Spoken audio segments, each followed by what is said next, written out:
Ladies and gentlemen, this is the main event of the evening. Señoras y señores, live! It's time!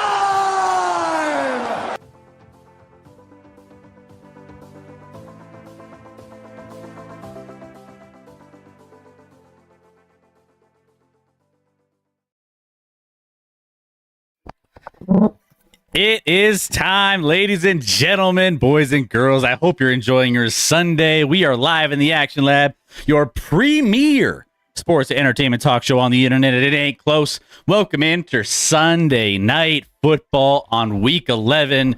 We have the Eagles and the Lions here chilling with you guys, watching this game as we get into this third quarter. We have a 13-6 game between these two NFC powerhouses, and we are going to be watching this game with you guys. We have a bingo board, we have a full slate of guests, and we will be breaking down week 11, but we are here live with you. How are we doing? My name is Chris. This is Scotty. We are your hosts for the Action Lab. We got Rec in the background, but we got Joe joining us. Joe, welcome in. Thank you for having me tonight. Absolutely. Joe Quills, our resident Eagles fanatic. Always, cheering on his birds, and then Chairman, I guess, is doing a tailgate for our show, but he's a little late right now. He's a little behind. Does he know what a tailgate is? Tailgate is before the main event starts. The game starts. Usually right? half the Eagles fans don't show up to the middle of the first quarter anyway. He's probably just like, they're not playing great right now. I'll hold off for a little bit. Yeah. That I could respect. That's fair. That's it's a dark fair. day in general today. It's an awful day. Yeah, I'm having. I don't know. I'm having a particularly. I'm having a decent day today, Scotty. I don't know. I am too. Good. I'm having a. Me too. But Good for you guys. it's just, I don't know. There's just a little bit more. I don't know if it's something in the air. Maybe it was a nice sunny day. Maybe it was the weather. It was 75 degrees out today. Like, So, yep. No, hey, listen. Enjoy it. Enjoy it. Oh. Enjoy it. I mean, The weather wasn't that great here. we don't get to enjoy days like this in Denver very often over the last 10 years. So, so we'll take it. Yep. The amount of texts I got. I don't recall texting everyone I know after the Chiefs won 17, or Mahomes was 17-1 against the Broncos. But today, after the conclusion, I got so many texts from people. You didn't get a text from me, Scotty. You didn't get a text from me. No, You know, I did not. I did not. I was just like, while I'm consoling my crying son, people are texting me. Was Landon having a tough? Tough day for Landon. Yeah. Tough day for Landon. Yeah. Tough day for us all. And really, it's more about the Chiefs than the Broncos for me. So, yeah. Handoff here, by the way. Philadelphia Eagles up 13-6, 12 minutes, approaching the 12-minute mark of the third quarter. We have our bingo board live here. So, Rec, I'll let you go ahead and get just caught up on the bingo board if there's anything we can knock off. Well, we had a missed extra point because Jameson Williams decided to hump the goalpost. that's a confusing Cool. statement. That's a confusing. Was it getting a little spicy? Some people miss extra points without penalties. I don't know. And Yeah. and I'll say one thing with the way the wind is still blowing, and if this was a 1:00 game, this would have been definitely the case. Dan Campbell should have went for 2 and taken the 15-yard penalty from the 2. So like go for 2 from the 17. Apparently. As opposed to kicking a 50-yard extra point. I think With Oh, the win. they probably would have this will failed help. on both. I mean, it's hard to even with the win. Oh, they got Oh! to jump offside. Oh, Oh, it was quite false no, start. false start. False start. I But- think this might have been. Ironically, this might have been an offside. You know what? You know what? Yeah, I thought he jumped for. Now I'm a little bit ahead of you, but Steen looks like he's trying to grab his hand like they're going to have a date after the show after the game. He's like, Oh yeah. I'm making you mine. Yeah. What is he? What is he? doing? What he's like? Okay, What's that he was doing? Steen's fault. Well, yeah. You can't- What is he? Yeah. Why is he doing that? Just leave the hand there if you think it's offsides, and let the refs call it. Like, don't why get involved in That half was the dumb. hand? Yeah. So we had the missed extra point. We also had a golf interception. Okay. Let me make these. By the way, I meant to take off the 5 total touchdowns. I didn't mean to keep that on the board. I was off from a previous game, so that one could be a wild card. We can make that whatever we want. All right. So Well, Dan Campbell we're not failing getting on 5 fourth downs. we're not getting 5 No. touchdowns. I mean, we only need 3 more. Missed. Well, yeah, 3 more. Yeah. And incomplete just- there. Look, trying to go to. I think that's Grant. Oh no, that's Granson. That's Yeah, we literally missed- the first time I knew that player existed. To be honest. Yeah. Same Uh, here. Let's see what else did we have? Have we And had who a is 35 grandson? No clue, actually. Never heard of that guy. I feel oh, like we I'm do pretty have- locked in. We do have a 35-plus yard pass, also from when JMO humped the goalpost. Okay. Let's see here. I don't think we haven't had a red You flag. really like referencing the hump. It was funny.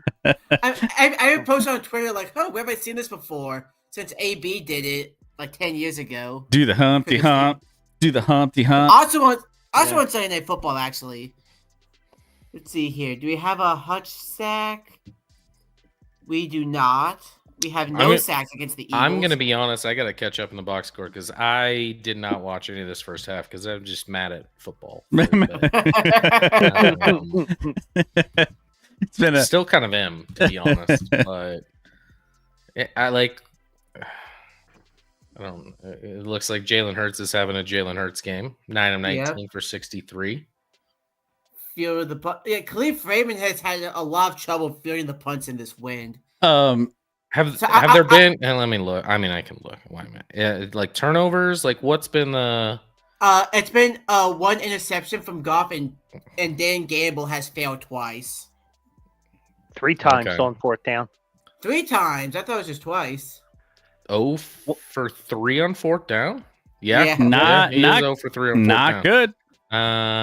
They call him Dan Gamble for And a reason. I only saw the last one, which wasn't. But frankly, every time Sherman comes on, he's like, Amon Ra never drops balls. And then I watch a game and I'm like, Amon Ra drops another ball. He Like, I drops a don't know. lot, actually. That was on 3rd down, not 4th on that one. But he should have caught that 3rd down pass on that last drive that Detroit had to open up this half. It's the only drive I've seen, to be honest. But feels like this will be a close game down the stretch. Detroit eventually is gonna, You would get think something going here. Are they going to wake up? And Jalen Hurts, I mean, the offense isn't exactly dominating on the other side of the ball. So The door's right open. now. Yards per play is 5.7 for Detroit to 3.7 for Philly. So like, Yeah. Take a wild guess at who has the most targets for the Eagles today. for the Eagles, Yeah, Antonio but- Brown, or not Antonio. Sorry, he's in jail. AJ Brown. Yes, AJ Brown. Yes, he I has did 8 not. targets. Hey, let's just say Antonio Brown has his own set of targets. Yeah. Hey. He targeted a guy, and now he's going to prison. Yeah, he's got a I mean, different he kind of should be- target. He should be in a damn straitjacket. Can't believe I said Antonio Brown right there. Oh, I hear another Oh, I voice. hear you, There he Chairman. is. Chairman, when you when you tailgate, like at a real tailgate at a game, do you always show up late to the game? Depends. Yeah. All right. Okay. Good for you. Good. Don't even use those tickets. For you.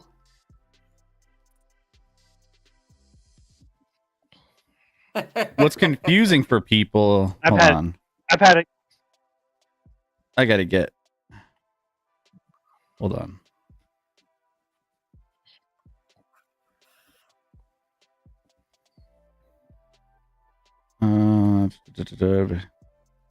Yay! You made it. For the raid, Chairman. Hey, chairman of the board. By the way, chairman, I feel like they couldn't. No one can really. Now we got you. All right. Let's get a tutty for. I just close game here. Let's get a touchdown here. Yeah, Let's get have an Tony for entertaining game. Gibbs for the bingo Okay. board. I don't care who or what or how or when or where. Or why? Members of No, the board, definitely don't welcome care in. why. Guys, welcome in from all Chairman Stream. Good to have you guys here. Thank you for tailgating over with Chairman. Guys, if you guys don't know and you're here hanging out with us, who Chairman is, or Joe, Look out. go You're not going to catch Gibbs. Oh, boy. Oh! shout All out. right. Almost got. I am Rex so almost behind. got that. I am square. so behind as well. I'm so behind. I feel like there was a face mask at the end of that play, but Oh boy, and now I gotta. Yes, it's a screenplay here. It's just a full head of steam. Makes Blankenship miss. Oh my Makes God. that. I mean, mistake, massive and it's a play Cody by Dean. Rocking the Detroit. back there. It did That look dude like was there so might have been a bad. face mask at the end. By the way, That's a block. Chairman, could that I looked like a block trade in the back. you? Chairman, I might trade you all of my wide receivers for Jahmyr Gibbs. I would not take that trade. I've seen your wins. Cool. Just trade them all, guys. Just get rid of all of them. Why not? I'm not even mad. Well, I'm mad at a lot of things, but not necessarily the wide receivers. But like, also, I would like a dynamic running back for a fucking change. It's crazy because what's his name? Who they just got back last year? I'm drawing a blank on his name now. I don't know who or what team you're. Who's talking about. Who's your running backs? Kareem Hunt. Kareem Pacheco. Kareem Hunt's who I'm thinking of. That dude was like the most stellar play in the NFL for a little bit there. Yeah, he was. I mean, his rookie year, he led the NFL in rushing yards, and he had like so many 50-yard touchdowns, like it was insane. Yeah. He Uh, tried to switch position to become a kicker. Okay, well, that's a bad joke. But now, at this point of his career, he's like pretty solid at finding a hole to get 3. Or if there's a huge hole, he can get about 8. But like, we don't. I mean, I would love to know what our longest run of the year is in Kansas City. It can't be more than like I would take the under/over at like 21 yards. Legitimately. Look it up, Rec. Look it up, Rec. Let's see what it is. I'll say it's 28. And I mean, Pacheco was hurt, but like Pacheco's not great either. He hasn't been The longest rush is 35 yards. Okay. Who did that? Xavier Worthy. That doesn't count. That's a wide receiver. No, I give was me a gonna running guess back. Mahomes. Kareem That's Hunt like, is that doesn't. 33. No, I'm talking about a running back. Okay, Kareem by, Hunt, running, 33. by running back, it's 33. Who? Kareem Hunt. Kareem Hunt had a Did he 30. die at the end of the play? Did he? I don't know what game it Listen, happened. I but don't he even had have a 33. problem with Kareem Hunt like being. I mean, but I was going to guess it was Mahomes. I got to We be have honest. we have Mahomes is not third with 22. we have not. By the way, I'll get into that. But Mahomes is afraid to run. Also apparently now. caught there on the end by JMO. First and goal, caught. Also, Bad fun spot. fact- Gave him like he should have been a yard better than that. Don't know what. Fun they're doing. fact here: Kareem Hunt has like 0.3 more yards on his longest run than he does yards per game. Wild. I mean, Kareem Hunt's not Yeah. the problem, but like, I would love some sort of running back that like gets to the second level and has some sort of threat of like doing something there. Out of all your running backs, the one that has the highest average is Isaiah Pacheco at 4.2 yards per carry. Yeah, which whatever. Like it is what it is. And also, well, we don't have to talk. Oh, we don't. We're watching a different game. We don't have to talk about that. And you're the one that brought it up. I did, but like, yeah, we don't run when we run under center. We're phenomenal, but we never choose to run under center, which is a fun thing. Getting close here in the goal line here as we're big third and goal that'll probably turn into a 4th and goal if they don't get it here, right? Go for it, because it's 4th down. Because it's apparently all we can do this game. And especially if you're running on 3rd and goal, you're going and off to Gibbs, nowhere. And he gets nowhere. And now there's a little pushing. I mean, you on the 4-yard line, you're going for it. You're going for it. Listen, in today's NFL with the kicking rules on like when you kick off, it makes sense to go for it here every time. Yeah, regardless of team. Like unless you're just in a like battle low scoring game where like points matter so much. Yeah, but like even if you get stopped, you get 3 points, you're still down 13-9. If you get stopped, they have probably 25 to 30 yards worse field position than they would have had on a kick. I don't know what that throw was. Wow, and I don't know what that throw was. That is not 0 for 4 on 4th downs on the day. 0 for 4 is not a good. Let's replace 5 total TDs with 5 failed 4th down conversions. Yeah, that's 4. Well, let's do it. Let's just we'll switch that out just for you guys. If I had my soundboard, I would play it for you. By the way, guys, let's just check in with. So we got Chairman and we got Joe here. We also have Chairman's dog. Yeah, we have Chairman's. We also have Echo. We do have Kyla the dog. Hold on. Let me stop. Hold on. We got a lot of Echo. Here. Let me spam Kyla in the chat. Your dog's name is Kyle? Kyla. Yeah. Kyla. Like Kyler, but Kyla. It's I'd never heard of that name before. When my daughter got her as a gift, we said you can name her whatever you want, and she said, "Okay, let me think about it." She like literally went into another room to think it over, and I thought for sure I was scared. She was only 6. I'm like, we're gonna end up with like Bubbles or something. She came back and she's like, Kyla. I'm gonna be honest. If it was Kyle, I would have been like, you can't name a dog. Did you put? I do like people names for dogs though. When your dog's just like Dave or something, you know. You do like that? Yeah. Hi, Dave. Funny. I mean, Chairman, it could always be worse than Bubbles. So I watched a clip of a comedian the other night that was literally like they talked about their dog name and then their kids' names, and their dog name was like the most common human name you've ever heard. And then I forget what it was, but then their 2 kids' names. He's like, "What are your kids' names?" And it was like the most random weird. Oh, I saw that. And I was like, "Dude." Yeah, I saw that, and I can't think of his name because I can't think of his name either. Once I see him on TikTok all the time. Yeah, now he's in my feed all the time. Jeff something. I literally have no clue what his name is, but he's funny. He does a lot of crowd work.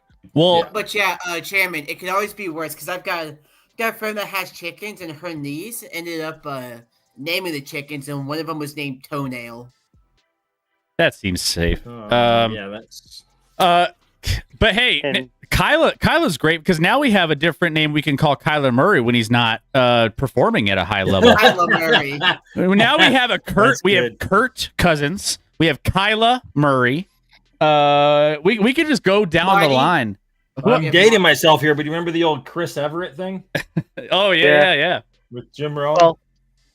Well, I think Kyler Murray's handle on Call of Duty is Killer Murray. So it's kind of similar. But anyways, yeah, that's wild. Let's check in though with both of our guests. So Joe, obviously you're a big Eagles fan. You're always in our community repping Philadelphia. How are you feeling, one, about this game, and two, big throw by Hurts and out of bounds. I'm way behind, by the way, I think. Yep. How are you feeling I'm ahead about of the you guys. Eagles in this game, first of all? And then how are you feeling about them in the NFC and the rest of the season? No, I got a little worried there because. Oh, all right. I'm a little ahead of you guys. But I just feel like the game itself today. Brian I'm Branch never is hurt. I'm never going to be at ease until I see zeros on the clock or the Eagles are in victory formation. Because the Eagles offense I haven't figured out at all this year. Because is it the offensive line? Is it defenses ganging up on Saquon? Is it the new offensive coordinator? Is it this? Is it that? Because it seems like it's about so many things that everybody's complaining about the offense. If you were to listen to Philly sports radio, which I don't usually, you would think that these Eagles are 2-7. I mean, with how rough they've played, I can understand. I mean, that's kind of how things are in Philly, though, isn't it? It's a narrative of like, right? You win close games, Mhm. everything's fine, except it's not fine. But if you lose close games, everything's the worst ever. A personal foul on the dude that's getting checked out for concussion right now. I do not like that call at all. Blooded head. You I know, mean, but like he's not.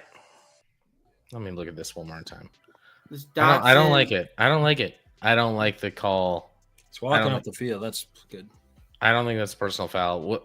To me, that almost like looked like maybe he was cramping or something. I mean, there was no reason for his leg. I think he's cramping. I think that was a cramp for Branch, but I don't like the personal foul call there at all. I mean, that's just a good But hit. that, Yeah, he's cramp. Oh, yeah, that puts he goes straight to his leg there.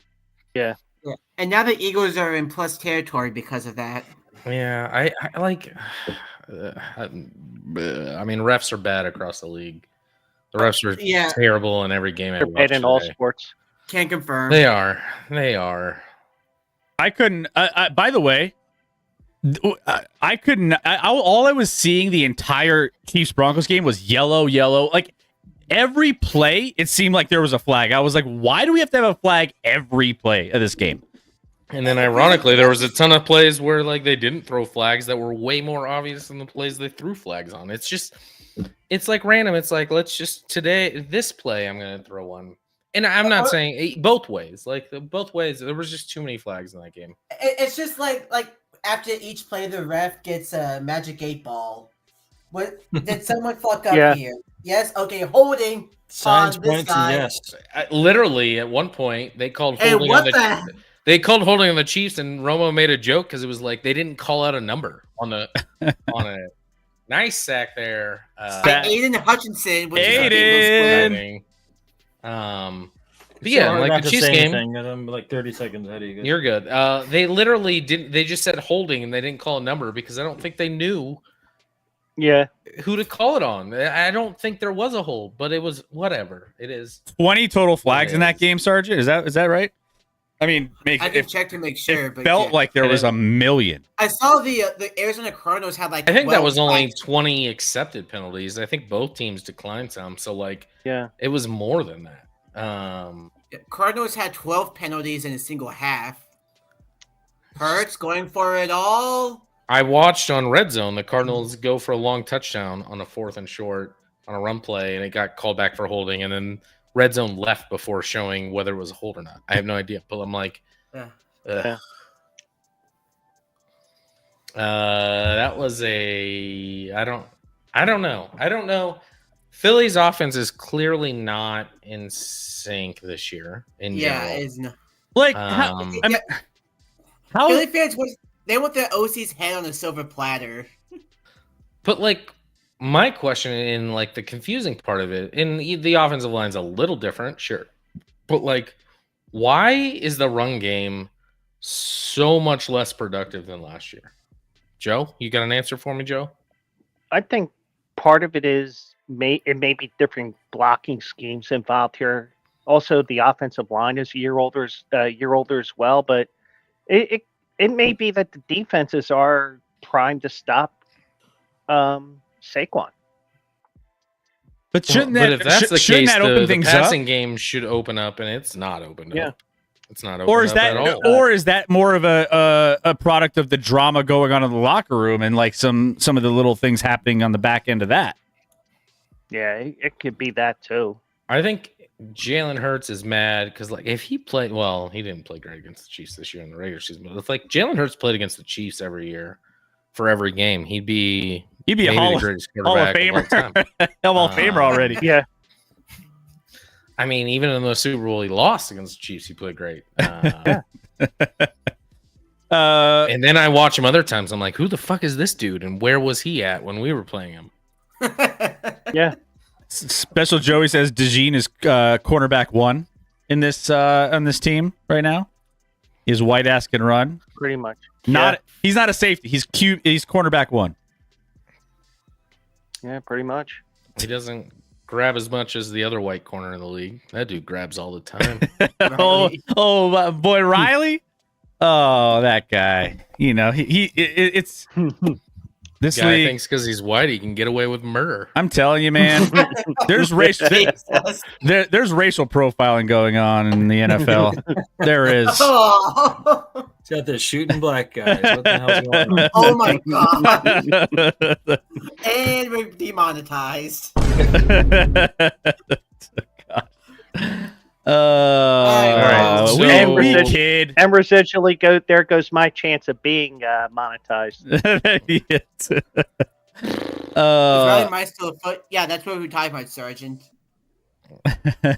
Yep. Yeah, we're talking about. Well, Riley had 2 pass interference calls today that were, well, I'm biased, but we're both pass interference. Like, One, and the first one, The he first- definitely, if he wouldn't have done it, if he didn't pull the jersey, we weren't going to catch that ball. That was Now, one stupid. que- That was just dumb. The second one, One- he just grabbed him. Like, I don't know. I mean, one question. the first one on the angle, like the first angle, you didn't really see it. It was on the Right. opposite angle because like the referee was right next to it that didn't throw the flag. Didn't call it, but the And guy then- in the middle of the field saw Yeah, the jersey yeah. pull and So called it. and then they showed the replay of the other angle. I was like, okay, that makes sense. that fits the bill. I'm not complaining about PIs. What? I'm not Yeah. complaining. He Anyways, lost. play fake, Sucks. under pressure, Goff escapes, throws, incomplete, looking for St. Brown. One What? question I do have for Chairman is: does Jared Goff wear a glove in all cold weather games? I've never seen him wear a glove before. Oh, without me knowing, I feel like he's a glove guy. I mean, He is he only he feels wearing strikes like a me glove as a guy to glove me. guy. But is he a How double cold glove is guy? this? Is it that cold out there? It's 42 here. Oh, it's not He- cold enough. I mean, he looks. Might as well put a trench coat on him when he's out there. He's, Incomplete. Oh, and they He's pick taking- him. No, I blanket. he's check taking a even page doing out that. of Teddy Two Gloves. She's got 2 gloves on. I will never. No offense, Chairman, but I will never respect a quarterback that wears a glove. Frankly, on either hand, but definitely on the throwing hand. I Never seen him hate do it. I don't know. Maybe I've just missed Peyton it. did it for a stretch at the end of his career, didn't he? He did a little bit. He did a little He did bit. the final couple years. Yeah. Yeah, because he wasn't getting circulation to his hand. So He was a little older at that point. The spinal cord, Oh, well, The We're only so guy that's behind. allowed to do that is Gibbs Teddy does Two something Gloves here. because the whole thing is Yeah. named after him, right? And he A gets the screen? first. Well, again, The HGH I that they will, blocked it. Chairman. What if I up the ante? Who Oh, do I You're have gonna to throw in- give? You're gonna have to for- throw in Mahomes. Well, okay. No. Although Yeah, that's- Mahomes did not play well today. Yeah, he's just like, I want a running back that can function properly. Just someone that makes more out of a play than what's schemed. Just Yeah. one time. Yeah, I hear you. I mean, you could give us a first for Jalen Warren. That's not who I'm talking about, Rec. I don't I give mean, a shit. you said you want a A running fir- back that can make more. A first for Jalen Warren. I wouldn't give you a 7th for Jalen Warren. I'll give you The disrespect. 7. No one respects Jalen Warren. Like, he's like, whatever. Does anyone ever think about Jalen Warren? No. Dude runs people over all Well- the time. Cool. Well, Maybe Kenneth So Gainwell. does Kareem Hunt, but like that doesn't matter. I want someone that can, instead of running people over to get 2 more yards, I want someone that can actually make a guy miss to get 20 more yards. It's funny, Yeah. he brings up man who gains well. Yeah, he had a good game today. He had 2 touchdowns. Which, Yeah, I know. really He's sitting on my shifts bench you on one of back. my teams. If they don't get this, you know they're going for it, right? Just Yeah. I mean, why not at this point? Just make it, right. Now Now you're just playing the odds. now I you're feel just like they should run like a screenplay again. Like Gibbs. nothing here's else the- is working right now with going if out. they're gonna go for What it, was that? Well, apparently, it was not good apparently. I Dale literally don't Carter know what blocked it. happened. from the future. Somebody must have batted it down. I know. I'm like a That full Jalen play Carter. behind. I'm not even snapped yet. I'm sorry. No. I'm trying to keep my mouth shut. You're 'cause I know I fine. had it You're fine. Goff back looking, That was and well. That Carter was does definitely bad a That's why- Yeah. definitely a Yeah, batted ball. batted down. That's- That's why I asked when I first got in here tonight. How are you watching this? Because I was going to try to stay in sync. Yeah. Yeah. No. Yeah. I feel like I'm on YouTube TV, Me which too. is just happy I get the game at this Well, point. no shot. I mean- They're I mean, going you for it get- here. You get ESPN back so you can watch the Cowboys. I know. this week. I think No. I think Scott, you, me, and Joe are kind of on the same plane. Ooh. Chairman's in What? like a whole nother quarter. What is going on? 4-3, and Is that a bingo? this does not go well. I already know.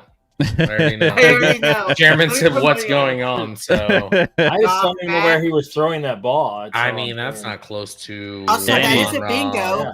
That's a bingo. Over 5 Uh, fourth downs. That's insane. I think if What did you have? 5 Detroit total. has What? another Sunday night game, I think one of your props is going to be missed 4th downs for the Lions. Yeah. Yeah. No. Well, that's I what. think if they have another Sunday night game, I Did should that? not be here. Also, yeah, it looks like No, that they ball was don't. tipped. Not going well for me. It looked like No. he was tipped a little bit at the line. Did you which see redirected it. Sirianni on the I sideline saw running? him, and it made me hate him even more. All of a sudden, I saw the Really? replay and I see. Joe Quills, do you like Sirianni?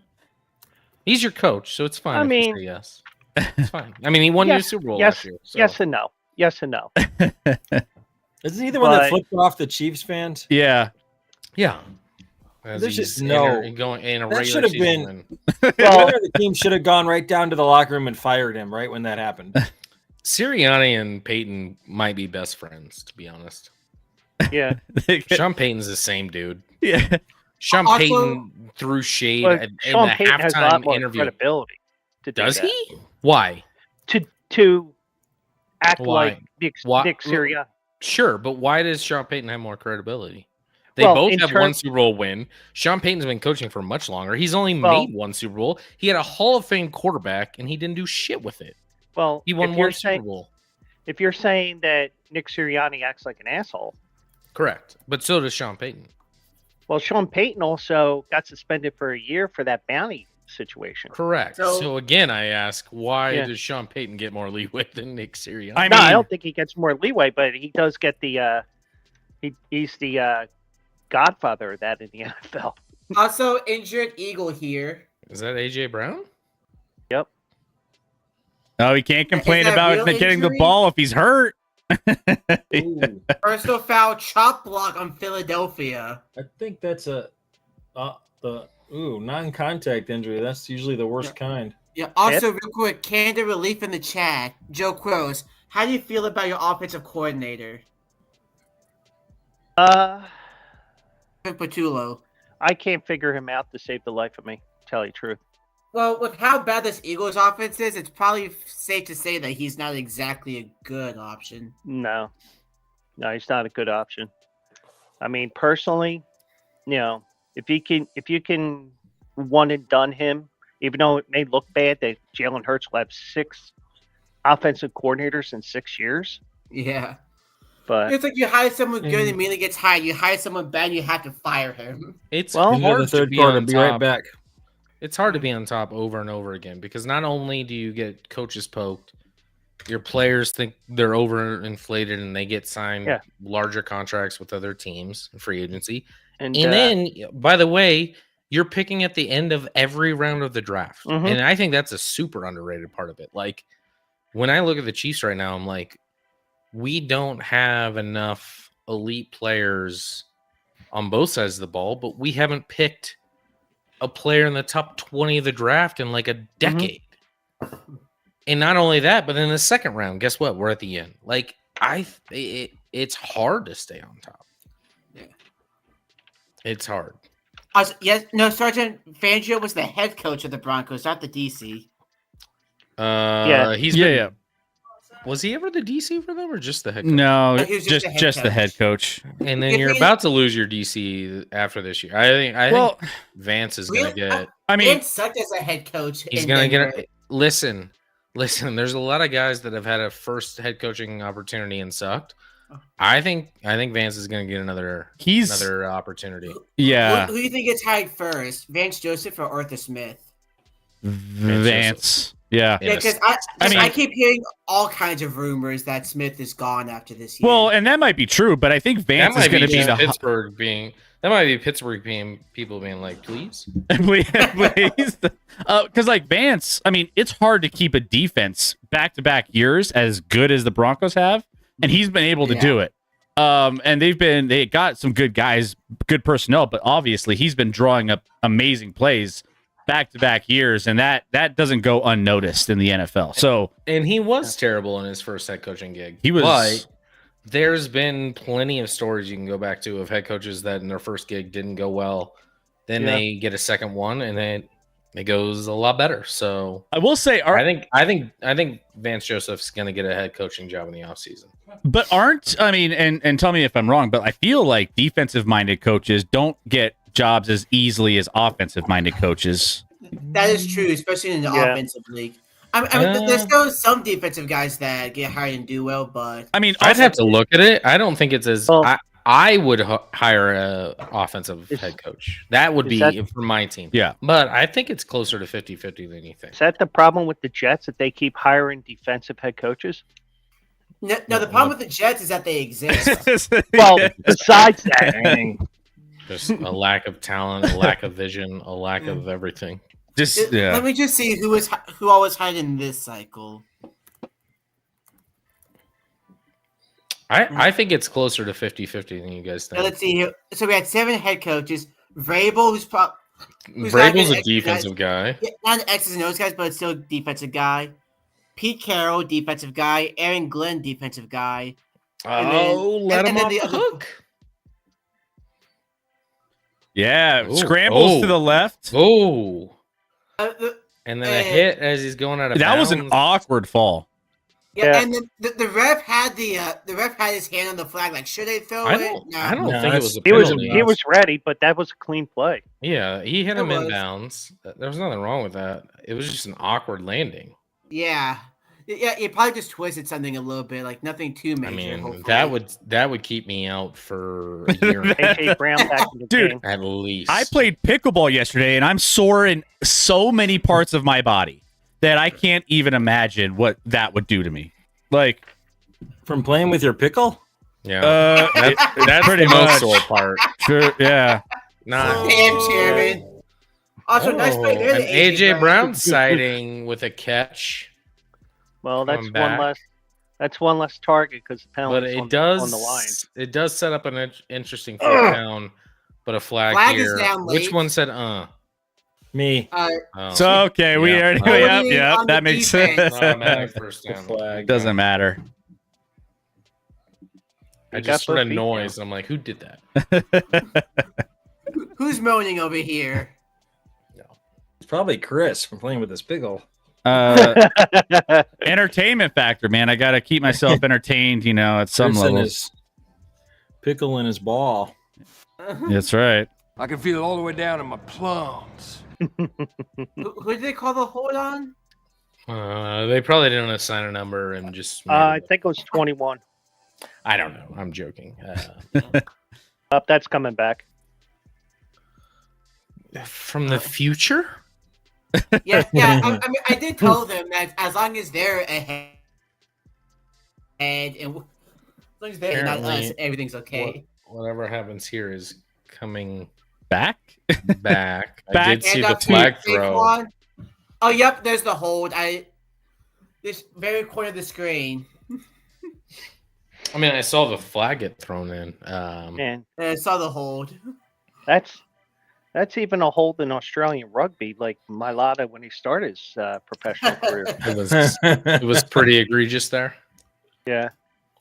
Just remember, he's on the All quarter century team. all quarter century team. Jordan Mailata. He's Jordan Mailata. That is a That's a hold. You can't do that. Yep. yeah. And that was a seventh round throwaway pick too. And unfortunately, you guys had a lead blocker where he probably didn't need to do that, Yeah.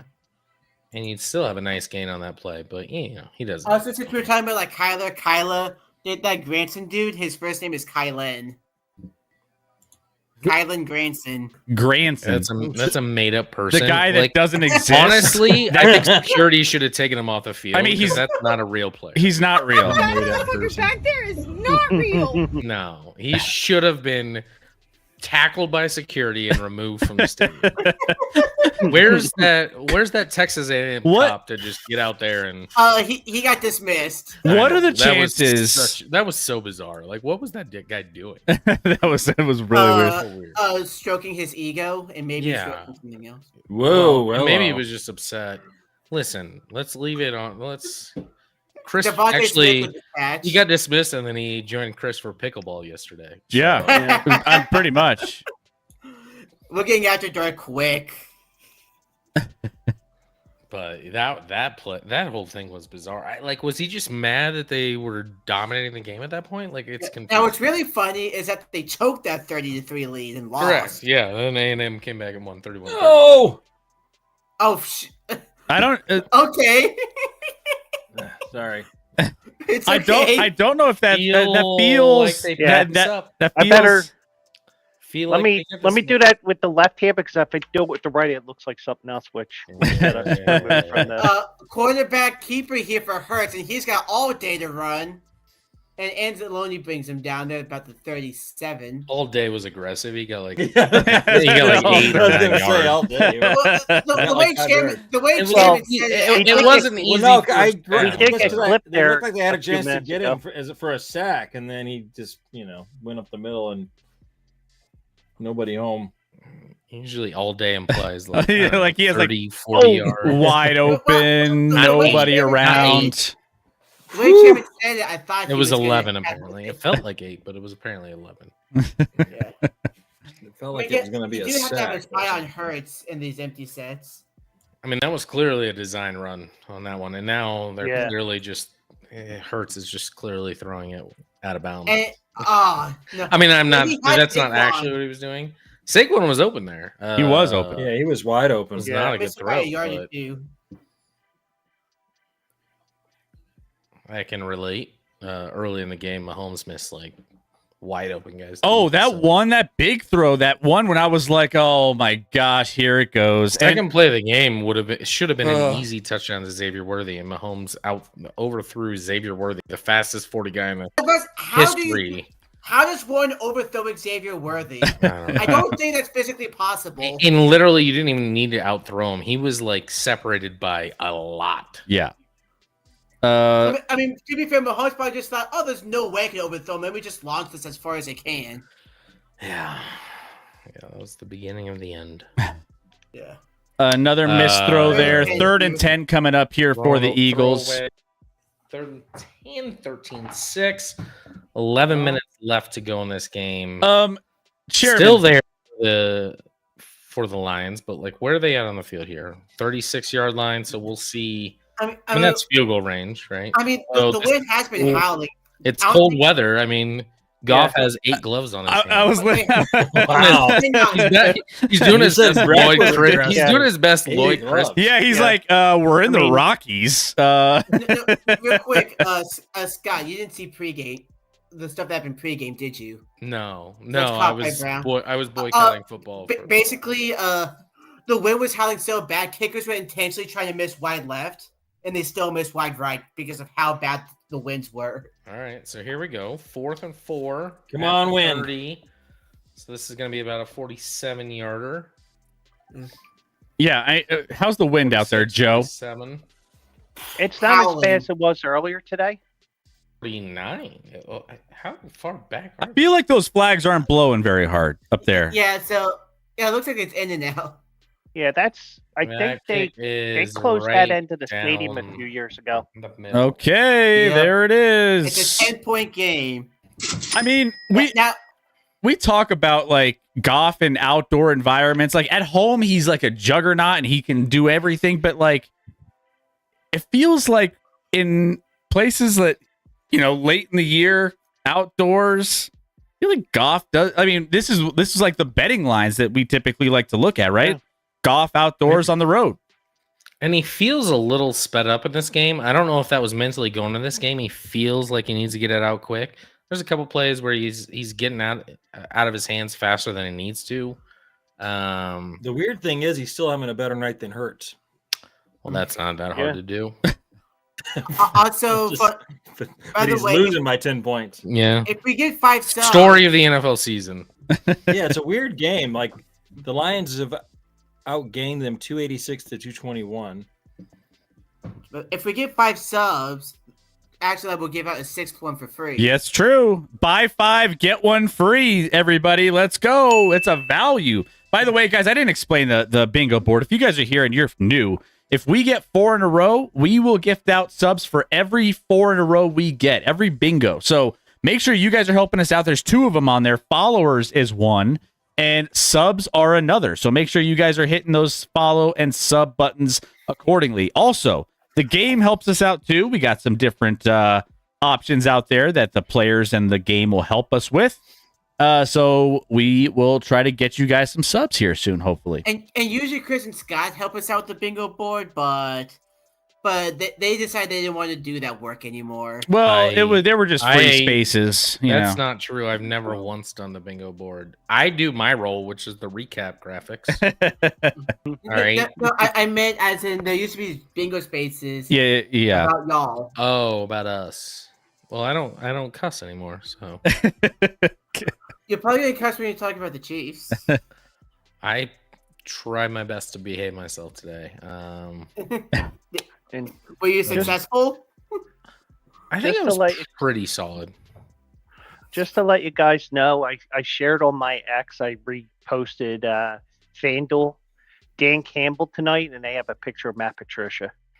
Oh, no. Damn. Bruh. Matt Patricia. That gives you nightmares. On my end too. Oh my gosh! I just saw that 4th down throw as they're replaying it. One, he had a wide open guy underneath for a touchdown. Goff did.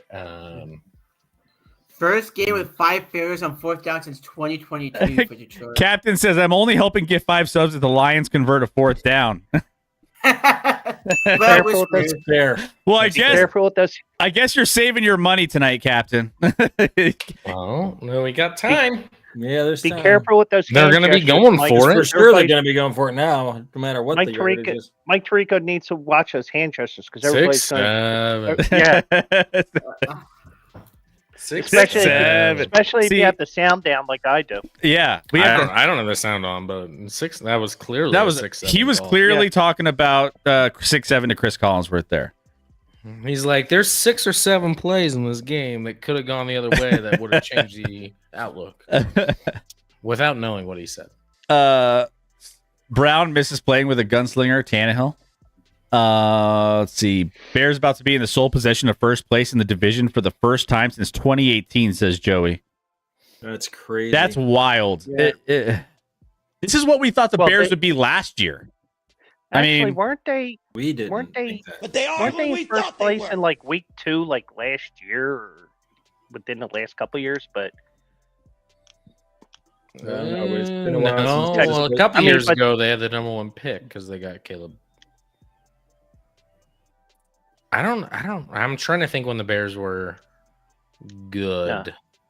but definitely. They made the playoffs with like Mitchell Trubisky. But I will, I'm not going to totally say Special Joey is wrong, but definitely this late in the season.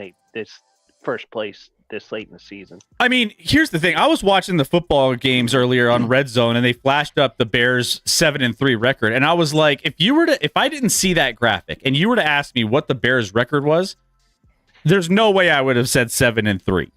I was like, how did there's no way. I didn't watch a lot of the Bears games, but we've recapped a lot of them. But if you were to ask me, I would be like, no, they're like a 500 team. Maybe they're a game below 500. And I think I would argue this year, after this week, the division winners are collectively the worst division leaders at this point in the season in the history of the NFL. And I would be right. I would be absolutely right. The Bears, I still don't think the Patriots are that good. The Broncos aren't that good. Who else? I mean, I don't know about the Colts. We'll see. You guys got the Colts Steelers. next week. The Steelers aren't good. We know that. Like every team that's leading the division, I'm like, they're not good. That's just been the NFL this year, though. That's who's good in the NFL. All right, I may be a little biased here, but I think the Eagles' defense is really starting to crank things up the last couple of weeks. Certainly doing it all right tonight. And a 3-and-out for the Eagles D. And the punter wakes up from his nap to do some work here.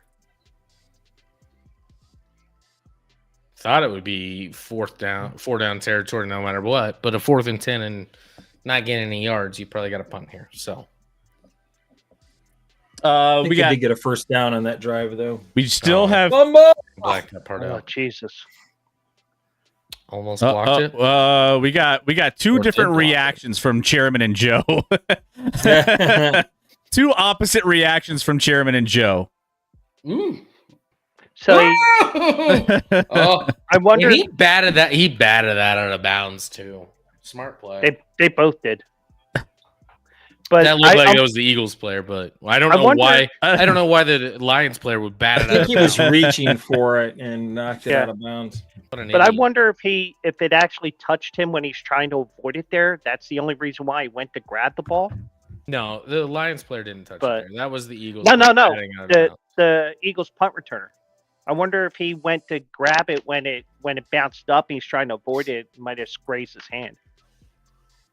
Oh, I'm talking about. Well, I don't know. I guess I'm confused on what you're referring to. But at the end of that play, the last touch was an absolute swatted ball by the Eagles player to get it out of bounds. Which, even if you're called for a penalty in that point, who cares? Yeah. It was a smart play by him.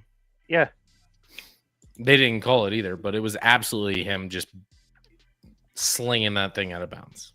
And I'm controlling myself here, but I would be like, what the F are you doing going after that ball? He should have left it alone after the bounce. Yeah. That's why I'm questioning if he thought it grazed his hand, because there's no way he should have gone after that. You mean initially? I don't think it did. Yeah. I think it hit off his leg, didn't it? Well, maybe I missed that part. I just thought he saw it bounce and he was trying to avoid it. Make a play. But either way, doesn't matter. Could have been a big momentum change in the game, but definitely. Yeah. Nonetheless, this that's looks Philly, bad. That's Philly sports in general. Hope for the best, expect the worst. I mean, no one really believes that when you're defending Super Bowl champions and you're playing a Detroit team that's never even made a Super Bowl. But sure. Oh yeah, that's right. No one feels bad. Expect Really? the worst. Are you serious? Hadn't heard that. I was trying to defend you there, Chairman. Yeah. By the way, I just realized I wasn't paying attention. Did you change your name to Cherimon? Did I do what now? Oh yeah. Am I the only one that's noticing you misspelled his name? I thought you were saying I did. Charaman. Chairman. Should I fix that for you, Also, does Quills have one L or two L's? Two. Chris, you blew both names. Christopher. Sometimes on AI, my name comes up with 3 L's.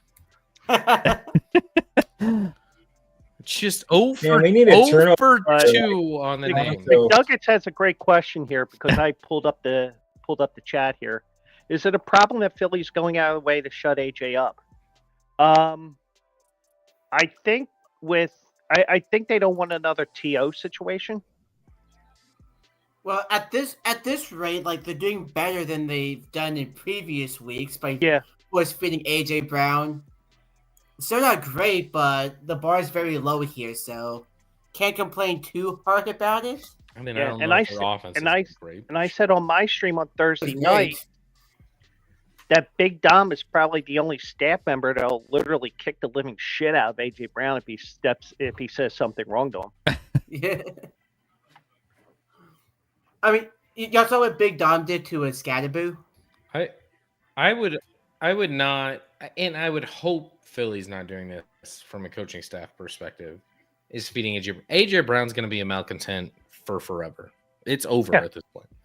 So, like, feed him, don't feed him, but, like, feed him if you think you have an advantage and you can make him. I mean, obviously, he's a great player.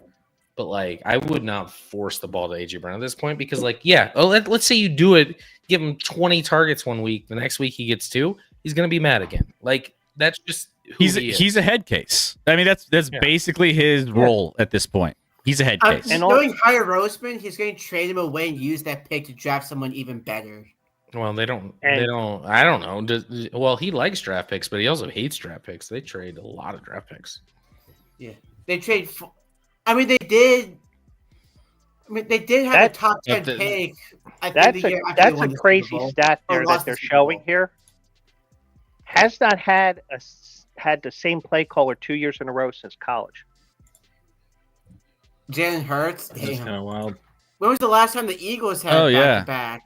Play callers: Lane Kiffin, Dable, Loxley, Riley, Peterson, Sirianni, Steichen, Johnson. And I would argue only 2 of those he's been overly successful with, but yeah. Steichen and in the NFL. Kellen Moore. Yeah. Kellen Moore and Steichen, yeah. Tush push. I don't think he got it. I don't think he didn't get it here.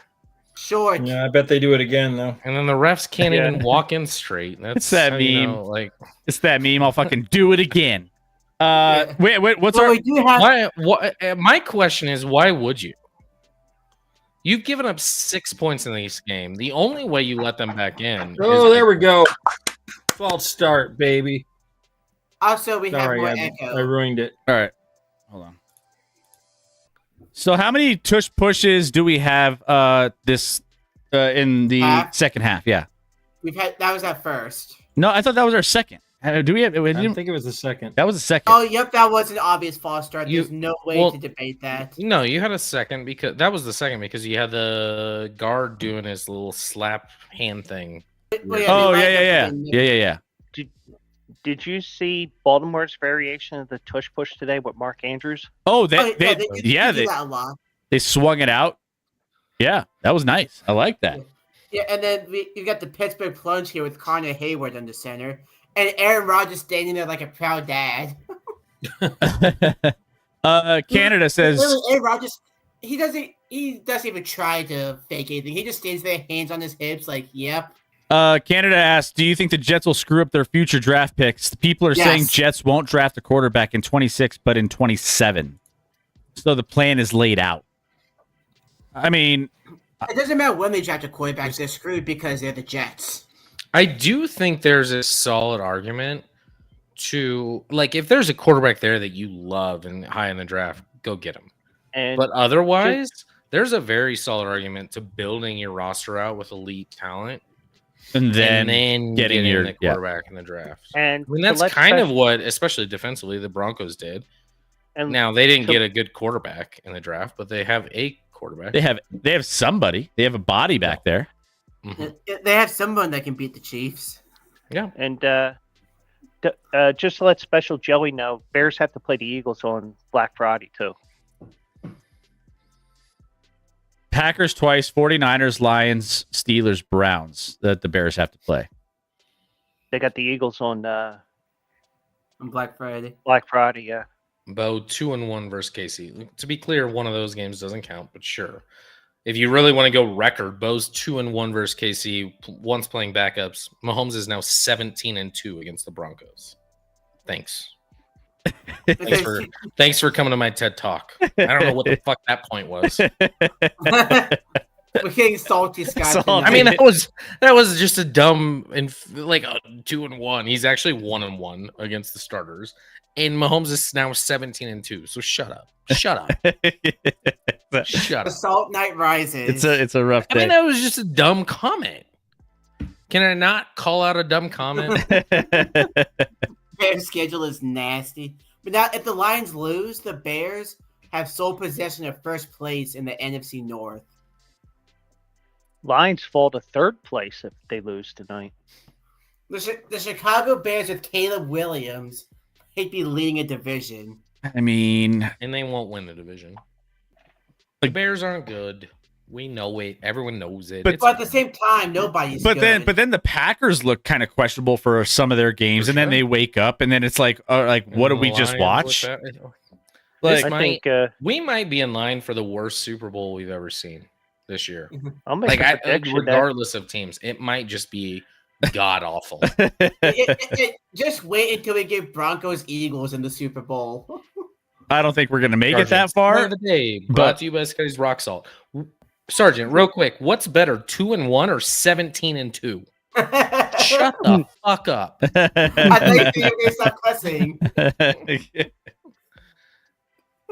It's like, yeah, I'm done cussing. Shut the fuck up. I mean, just don't be an idiot. What's up, Broncos? Good evening. Welcome in, Broncos. Good to have you. Play fake golf. Detroit's Pretty much the offense game's keeping- looks a little flustered I'll- at this point. I'll say it right now. I would love a rematch with Denver. I A mean, rematch with Denver. I would take the under. No one won. Well, first of all, Denver's not making the Super Bowl. I I know. I would take the under in that Super Bowl, and no one would score. No one wants to see that Super Bowl, but also Denver's not making the Super Bowl. There's no shot. Oh, I know. I'm just talking about the way that the Eagles just puked that game up Well, back in September. we puked a game up against you, so you know it happens. Yeah. Mahomes really Kelsey with a Goff touchdown back. and he just falls out of his hands in your Gosh, And it gets deflected and almost picked. I'm not gonna lie, Chairman. Watching the Lions' offense this game is rough. I don't know. I can't hear you, Chairman. Are you muted? Yeah, I can't hear you either, Chairman. Still can't. Okay, how about, Spam potato in the chat. can you hear me? Yeah, we can hear you now. Yeah. Kind of. Yeah, I was just saying that if they lose this game, which it looks like is going to happen, I'm not coming on Sunday Night Football anymore because this is not good. Well, Golf. it stepped doesn't up. Can't be the team's fault. Wide It's gotta open to be- JMO. It's There's you. a tackle. It's you being on this stream on Down Sunday to Night the Football, Chairman. 42. Thank you, Scott. Exactly. I was gonna call you Charaman, but Chris did change it. I got him Pretty updated. changed. Oh, thank you. And I you didn't can even take notice it. Wills. Oh, Hey. At Let's least JMO's doing something. it doesn't. Has a team I feel like ever there's had still negative- another go for it on fourth down in our future. has I it, don't. Well, maybe the boy. Rams game will be moved to Sunday night on the 14th. Play fake under mean- pressure, incomplete, looking for Gibbs. I still think the Rams and Seahawks right now, and even with the Seahawks or Sam Darnold turning into Sam Darnold today, are still, I would argue, the two best teams in football right now. Who would you say is the best team in the AFC, or does that title not exist? Hunt. Hunt. There's no good team in the AFC right now. I There's mean, not a good team in the I AFC. think if most people would answer, they would probably say Colts, maybe. But like, No, there's not one. There's not one. Or maybe That's why the I was saying Patriots. earlier. I think maybe you couldn't hear me for this part, but when you said the Broncos aren't making the Super Bowl, yeah, that's I agree with that. But then again, who is? It's. yeah, like, well, that's No one has really stepped up to be like, oh, we're the team. I'm that- being honest. The Patriots are probably getting back to the Super Bowl. the Patriots need. Yeah, maybe.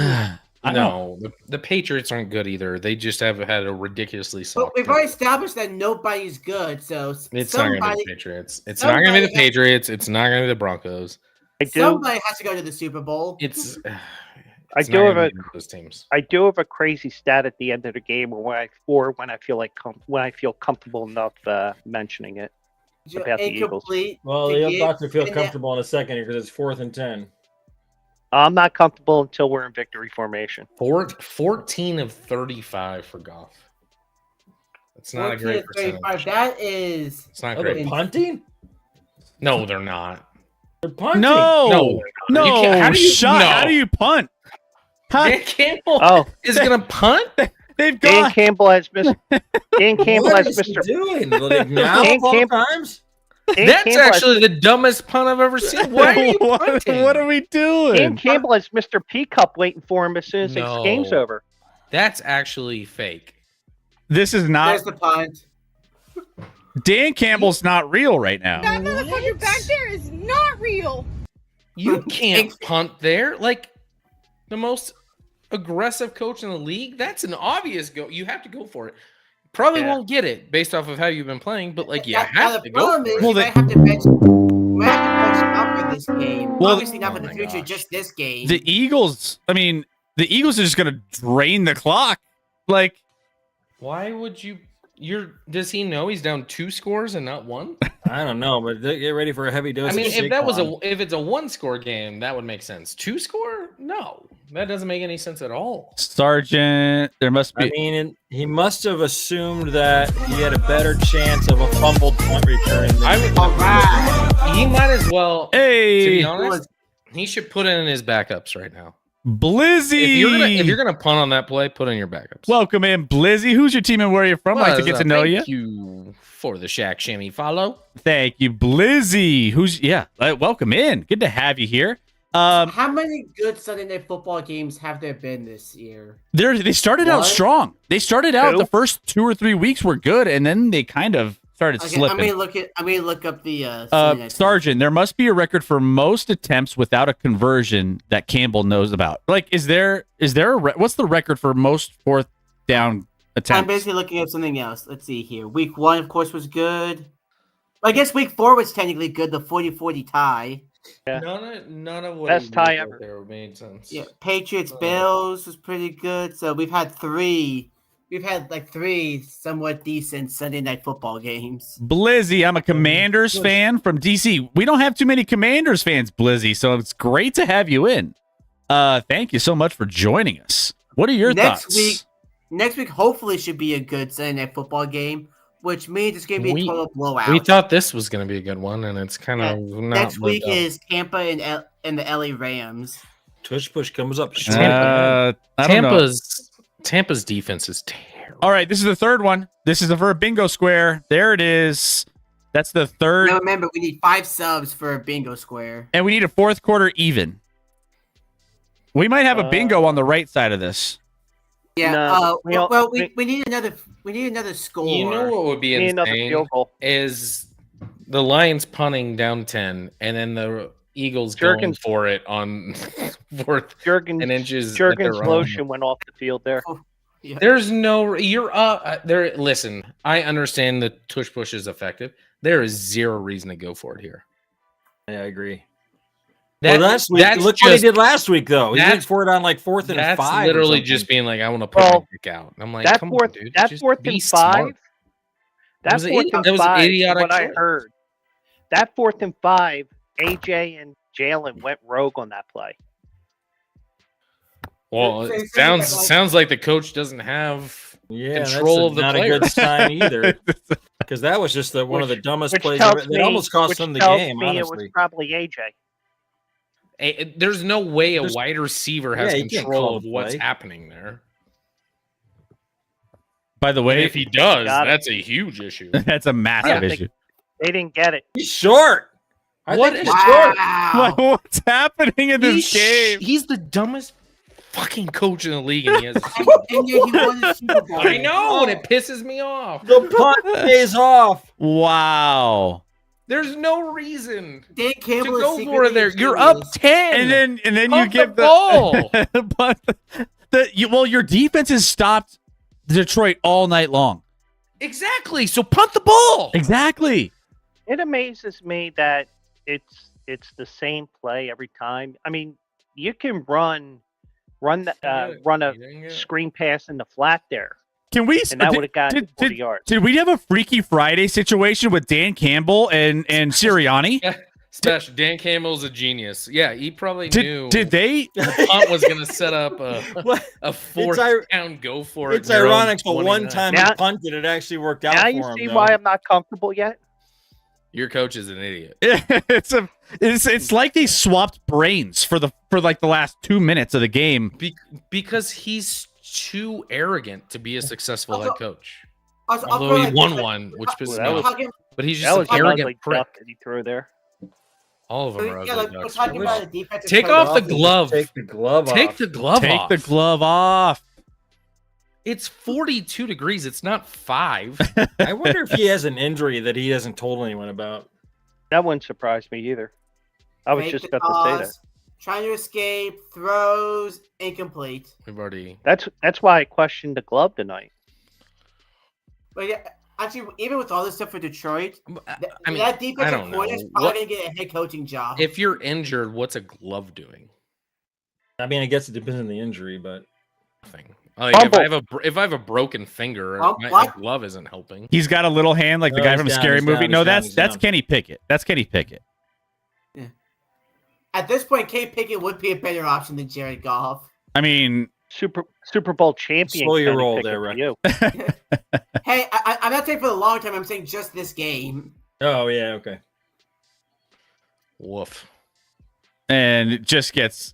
I'm like, maybe Detroit could help us out and make this somewhat exciting. Bro- Broncos, are we Yeah, are we man. sure he's right-handed? Trying to figure out how that glove is messing up his decision making. Yeah, this is insane. This I don't know is how that wasn't picked off. This second half, they've been absolutely dominated on this side of the football. Yeah, If you were to ask me, without even looking at the stats in the box score, how many yards throwing Jared Goff has, I What would is he tell you doing? like 150, 125 yards. Well, why did throws it and it's almost picked off? why did they have two guys running a route very close to each other there? I mean, you had What are him we on doing here? Rob. Now we're going to just go for it underneath. on 4th and 17. How has Dan Campbell's Again. play calling been this game? The Chairman? wind. But That missed still, extra points playing into that. I understand that, but I think you still got a better shot. Yeah. Because you don't get this, the game's over. Yeah. Well, if you don't get the field goal, the game is also over. Yeah, 4th and 17. What's It's more not like likely, it's a 4th field and goal or 2. 4th and 17? I Yeah. think you mean, kick the field goal here. At least if you kick the field goal and you make it, you have all three timeouts, so you can kick it deep at the 2-minute warning. Right. After the 2-minute warning. 100%. They should be kicking a field goal here. Yeah, has no faith in Master Bates. Wait, There Here were he Dan comes. Campbell. He listened to us. Yeah. And you know what's even Dan dumber Campbell is actually Nick did the right Sirianni thing called here. the timeout to make Dan Campbell think for a change. You know what it was? He probably thought, "Oh shit, he's going for it here." I was going to go for the field goal. sandwich. Nick Sirianni's like, timeout. You guys should kick. Just give him a chance. Just give him a chance to He's think it being over. charitable. This is just an incredible display of coaching by both. Look, he's a very nice, charitable coach. What can you say about him? Oh gosh. All right. Timeout. Nick Sirianni's like, guys, you're down 10. You need 2 scores. You should really kick a field goal. Yeah. We won't even rush. 54 yards. And guess what? They got it. Yeah. In the middle. Easily. Absolute So- right decision. And that's the 2-minute Unbelievable. warning. And there's fucking idiot Sirianni being like, I called it timeout to set that up. By the way, there were Could have at 290, least made them burn a timeout if they were going to change their mind. 297 points in the Bulls Jazz game. We could have probably borrowed a few of those points for this game.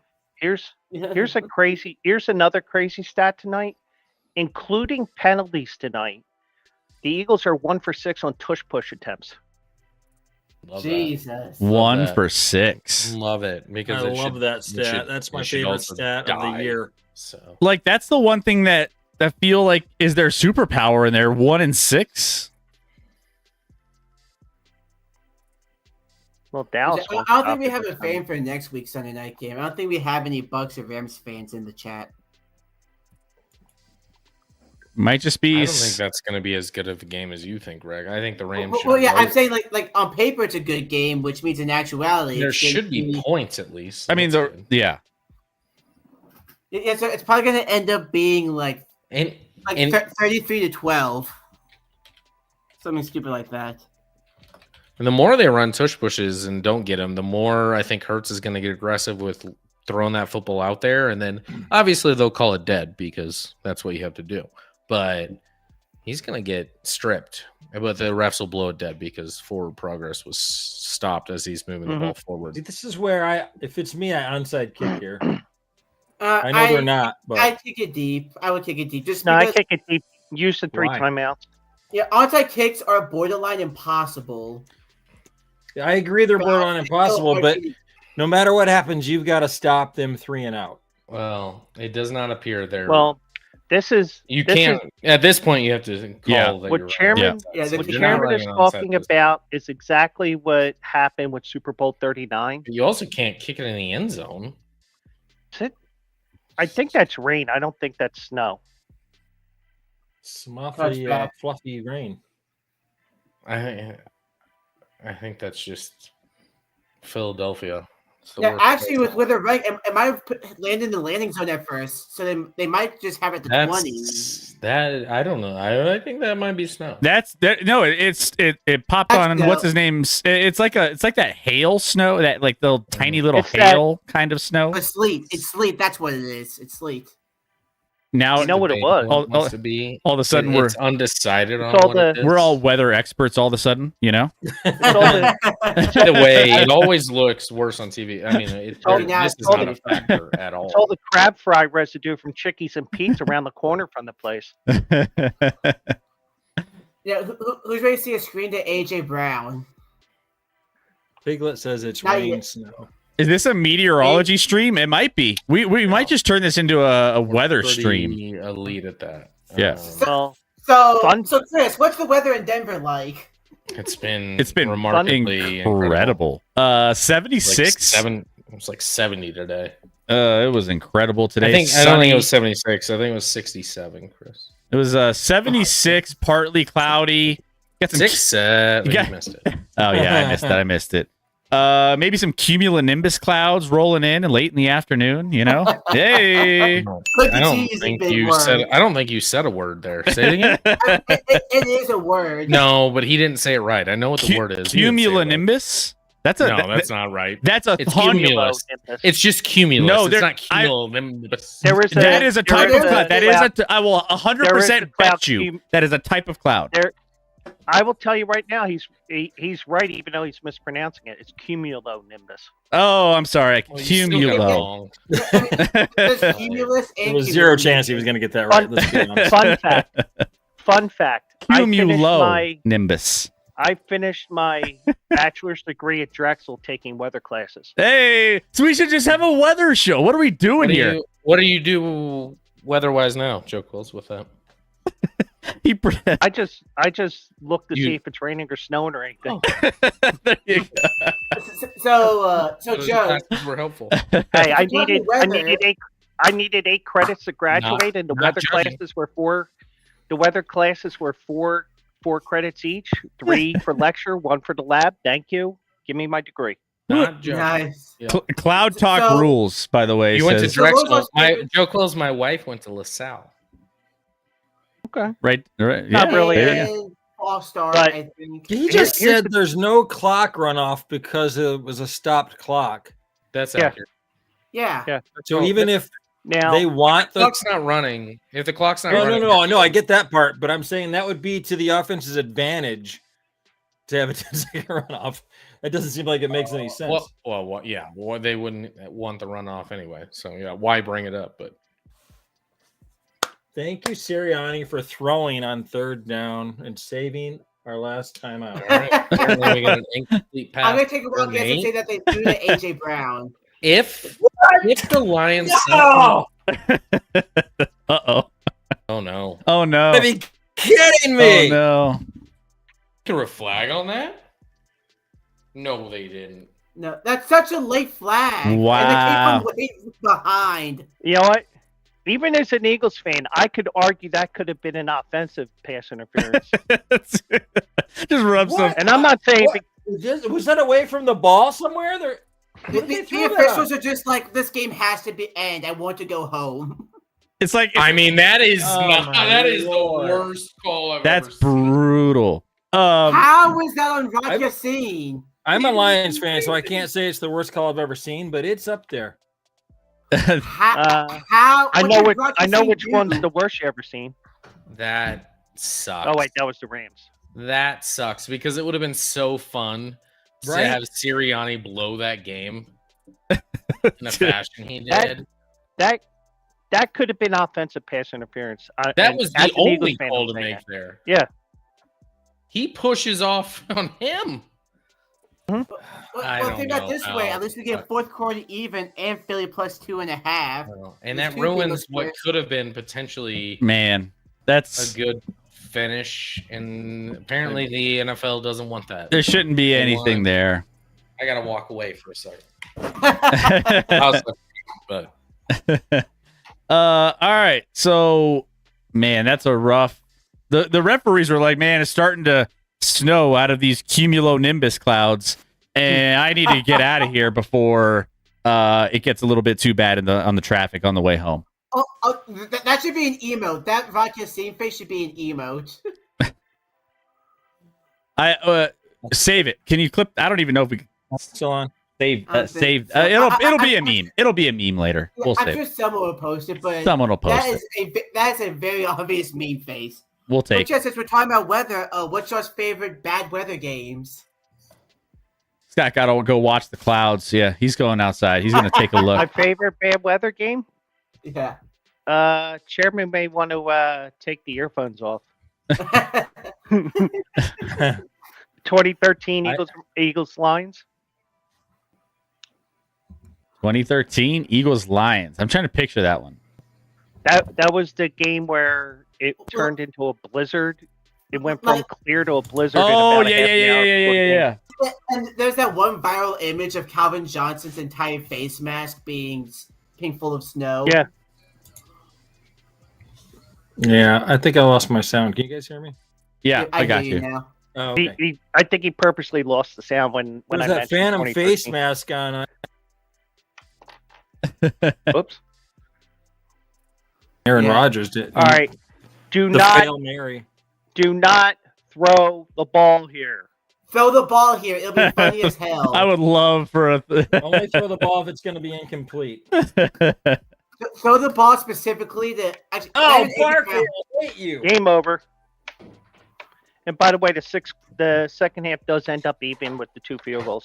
All right. Yep, 6 points does count as even, so that's right. a bingo. Even Philadelphia plus 2.5 is good. Saquon and is that 130 plus rushing yards for Saquon Nope. and Gibbs? Nope, not even close. What was that? What did that finish up at? Was it for both or for For one? both. For both. Both. Gibbs only had 39 rushing yards, and Barkley had 83.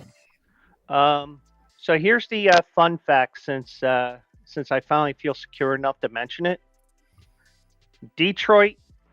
All Green Bay. right. Hey, Captain! Thank you so much for the 5 gifted. Let's go! thank you, Captain. And that Yo. gives So another that means- bingo. That's 2 bingos. Yeah. Let's go! Appreciate So you. Detroit, Green Bay, Tampa Bay, and the Rams. Eagles have the head-to-head tiebreaker over all 4 teams right now. And there you go. That's going to do it. I'm going to go ahead. Let's gift out some subs to the community for those That 2 is bingos at the buzzer. Unbelievable. Another unbelievable way to lose a game. Like only the Lions can do. I don't know if the Lions can do that. The refs made. I don't think. Listen, there's no proof that Detroit was going to go down and score a touchdown based off of how this game. But I would have liked to see them have a chance. Right. Thank you so much for gifting out sub to Special Joey, Joel, Be Free, McDuggets, and Broncos. Thank you, Captain Urban. Appreciate that love and all the generosity. Now it's my turn. Let's go ahead. Let's gift out 2 subs to the community for each bingo that we got tonight. And we will get you guys a chance to win in on these subs. Final score 16-9. The Detroit Lions held to 9 points in this game. I mean, again, I don't think it came down to that. I mean, obviously, there was a lot of issues. Can't say for sure. The Lions didn't deserve to win this game. No, but it sucks that the refs made. It's one thing if it's like even debatable, but that wasn't even remotely debatable. That was just an awful call. I mean, awful call. Yeah. But again, it's going to ask Detroit one timeout, minute 40, 30, whatever they would have had, and had to go to the field. That's still possible. Sure, outside of the fact that they again had 9 points in the game, so outside the fact that Jared Goff had literally the worst game of his career. Maybe you know what we would have seen, and everyone would love. Jared Goff would have removed the glove. Of course, he would have taken the glove off, and his superpowers would have returned. Or whatever. Congratulations, Mike Football and Wreck. Congratulations, Wreck. Now I gotta leave again. Actually, I forgot I was gonna grab something real quick. Oh. Okay. Just a Zen or two. It's not a big deal. There you go. Congratulations. Hey, I am subbed more than Scotty is, so don't yell at me.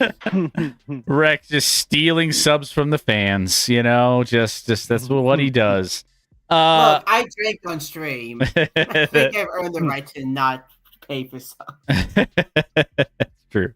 I still got to Venmo you for I Venmo you the $4 that you spent. the five freaking bucks. The $5 that you spent on those.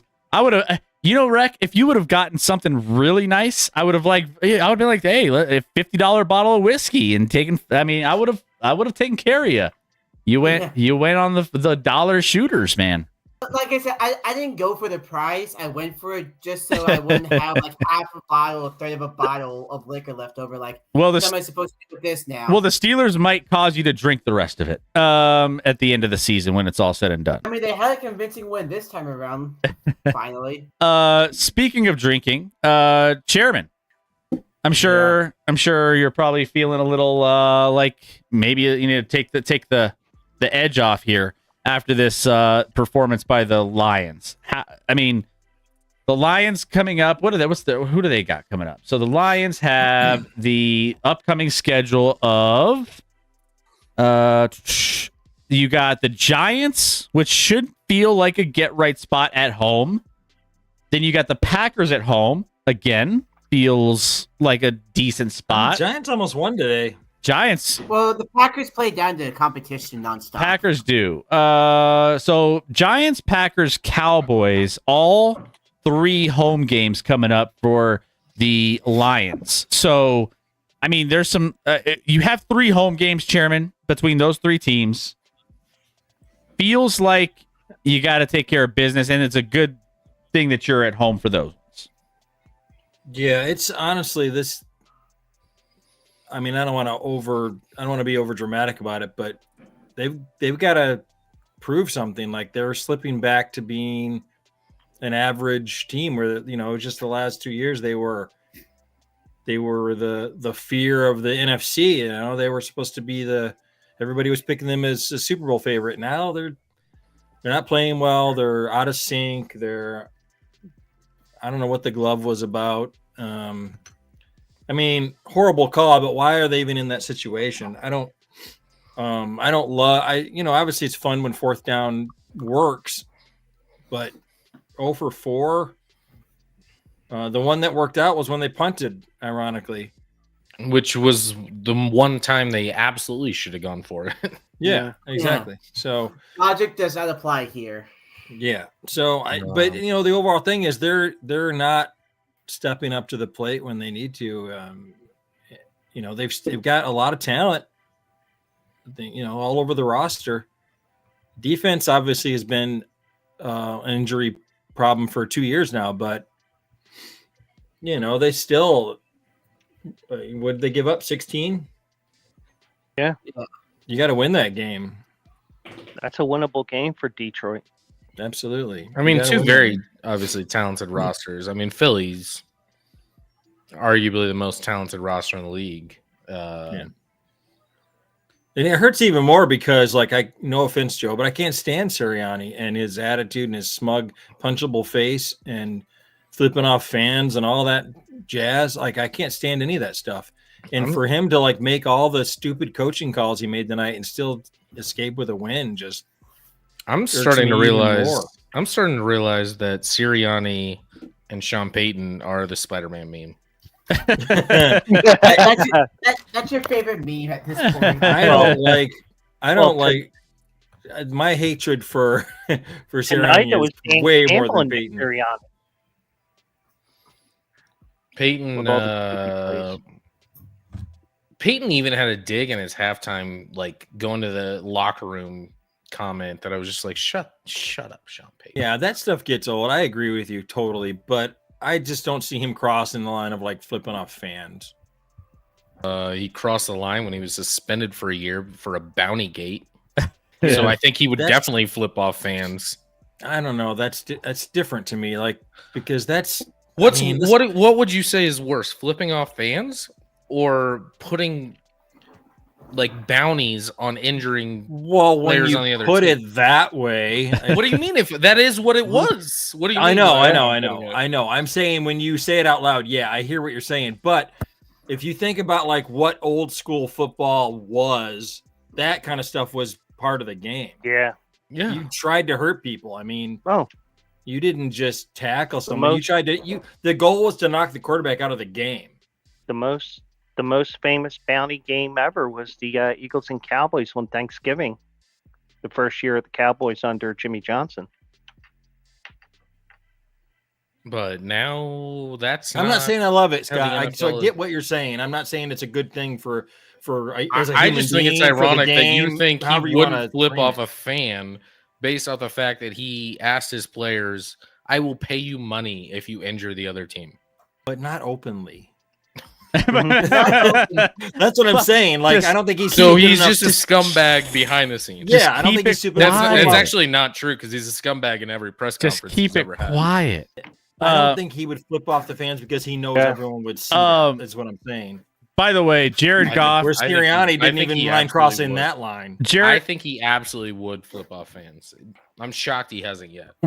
Guys, stay tuned. We're going to be breaking down all of week 11. All of week 11 is going to be broken down here in a few minutes, so don't go anywhere.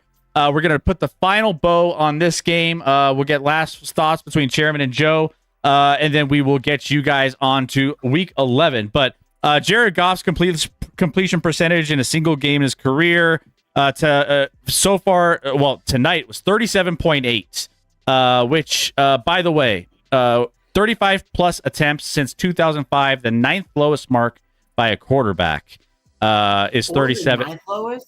Oh. The ninth lowest mark by a quarterback who has a 35 plus attempts since 2005 is 37.8 completion percentage tonight. That seems wrong. How many quarterbacks were that bad? Well, Jared Goff was tonight. Yeah. So, wrapping up on this, but Spesh has a good comment. Yes, but Netflix made a Sean Payton movie and had Kevin James play him. Do you think Sean Payton was more mad about being suspended for a year? I think Kevin James made a movie about him and chose Kevin James as the guy to play him. Yeah. I think Kevin James 100%. Kevin James. I mean, I like Kevin James, but yikes. Mm-hmm. So Chairman, we have kind of a little bit of your takeaway here. Dan, by the way, pull the trigger says Dan Campbell should never call plays ever again. I don't know if it was necessarily Dan Campbell's plays. I think Jared Goff was. I mean, it worked out last week. Jared Goff was missing a ton of them too. My question with Dan Campbell is he able to? If it's working, it works, obviously.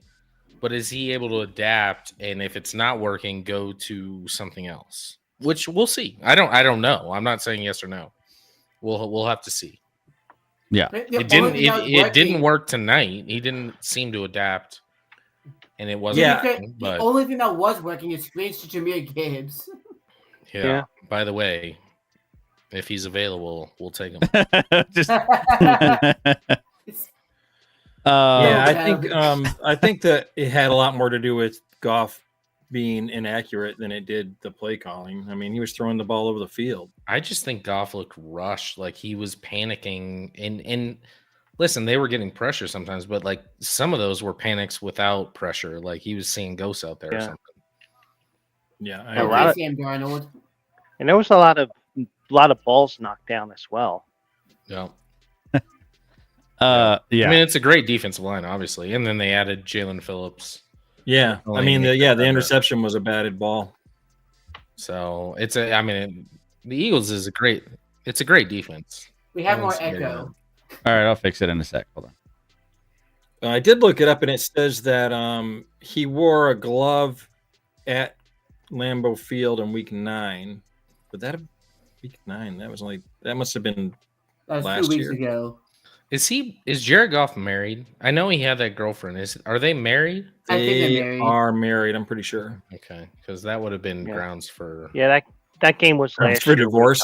Well, no, like grounds if you're not married, like maybe question like my guy's wearing a glove in like 42-degree weather. Like maybe he's She's not. like, I think she's a model turned singer. I remember the only thing I know about her is she is a model because she was doing like when he first got to the Lions and they were terrible, right? And they won their first game like with Goff in week like 10 or something. She was doing a Sports Illustrated swimsuit shoot, and they filmed her celebrating his first win with the Lions. Oh yeah, that's the only thing I remember about her.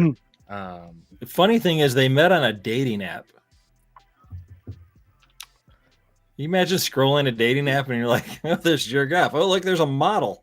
I think both of them were like, oh, look, it's a model. And the other one's like, I think it was like a high priced, like, that wasn't millionaires Tinder. only. It wasn't Tinder. That wasn't. You're not swiping right or left. You're it wasn't on Tinder, was it? No, that's probably. He said the name of it, but I don't remember. Well, that's how I hadn't even heard of it. That's how Jason Kelsey met his wife on Tinder. Who would you guys rather have as a running back, Saquon or Jahmyr Gibbs? Gibbs, because he's younger. All right, let's forget the age, but like right now, who would you rather have? I think Gibbs. I think Gibbs too, but I only see like I don't watch a lot of entire Eagles games, so I see the highlights. He does. I think it's close. Saquon makes it's very plays. Close. It's definitely close. Like I mean, Saquon we're forgetting Saquon. Last year, Saquon was obviously incredible. The reason they made the Super Bowl, the World Series. This is our expert here in the background talking about. He doesn't even know the name of the World Championship. Fuck, wreck. Get it together. By the way, just to finish this thought up, it does also say he played in 2020 in the playoffs with the Rams. He wore a glove when he had an injured thumb. Now, I agree with you, Scott. I'm not sure how the glove helps, but I guess it depends on the injury, or I don't know. It's the grip on the ball. Peyton at the end of his career wore a glove? Yeah. I mean, he wasn't good with it, but he won a Super Bowl with it. So, but the HGH that he took blocked all the feeling to his hand. Correct. Yeah, that's true. 10 Cats. Scotty wanted you to say Quan to that question. No, I didn't care what you guys said. I think it's close. I would have been fine with you guys saying either of those options. I mean, they're the elite running backs in the game. Then you throw in Bijan, and then I'm like, all right, well, maybe I go Bijan. Like, maybe I take Bijan over both of them. It was a pun. He wanted you to say Quan. Oh, see, I didn't even catch it. Okay, fair enough. And I'm the king of the puns on this. I know, right? And I missed it. I didn't catch it. All right, my bad. 10 Cats. Okay, Joe. Chairman, you wrapped up his Lions take. Joe, your take on the Eagles, the offense, what that looks like, the defense, and this team now 8-2. How you feeling about your boys moving forward? Defensively, I think this could be the best defense in the NFL right now. I think the bye came at the perfect time with the trades and everything, so they're all on the same page right now. The offense, they're all over the place. I don't know. I mean, if the Eagles were to not make it to the Super Bowl, we know who to blame. It's the offense that's going to fail them. Their coach. And potentially their coach, depending on the decision making. Because again, he made some questionable decisions in this one, but they found a way to win. So they played well today. Yeah, he got bailed out by that pass interference penalty. And again, I agree. I'm like Scotty said, I'm not saying that means the Lions would have gone down to score. And even if they did score, knowing Dan Campbell, they probably go for 2. Who knows if they get that, or else you're in overtime. I don't think you go for 2 there because your offense has been garbage all game. So you got to. At the same time, it's Dan Campbell, so he's just like, you know what? The reason I said that. Well, Dan Campbell has to work the morning shift at Applebee's tomorrow. That's right. I got to go to that. Yeah, I go to the local Applebee's. The Eagles are obviously the defending champs. They're a great team. They're 8-2 with a plus 33 point differential. Oh, but what I was going to say about that though is if that pass interference doesn't get called, even if they don't go down and score, I think Sirianni is getting a lot of heat because people are going to be like, "What are you doing, man?" He should get heat. He should get heat even for winning 16-9 tonight.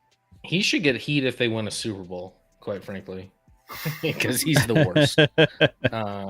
That's just my opinion, but.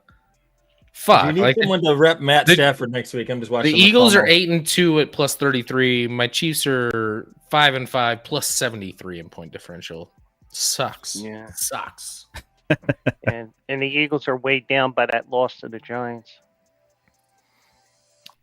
In the point differential, but getting blown out by the Giants needs to be investigated. They should get double points for that. Blown out by the Giants, maybe. I don't know. Those points should count double. Bears have a negative point differential. They're 7-3 and negative 6 point differential. And they lead the division. Chiefs have a better point differential than Broncos, who are 9-2. It doesn't fucking matter. Scott is so upset. I mean, well, as they said in the Chiefs Broncos game a lot today, like the Chiefs had won 17 straight one-score games, and now this year they're 0-5. Yeah. Games. What's crazy? If they were playing again next week, I bet you anything the Chiefs would be favored. Yeah. And I think they probably should be favored. But yes. Yeah. I think it'd be, what was it, 3.5, 4? Probably be down to like 2.5. It was 3.5. It closed at 4.5 this afternoon before the game. Oh, it did? It closed at 4.5. The Chiefs I didn't see 4.5. I saw 4.5 over two or three different. I was like, there's no way it's only like this if this is only on FanDuel, because that's kind of wild. I looked at two other different betting sites that had it at 4.5 before when the game kicked off. I was like, okay, all right. That's because I changed my pick 6 competition. I was like going back and forth, and I was like, do I take that now?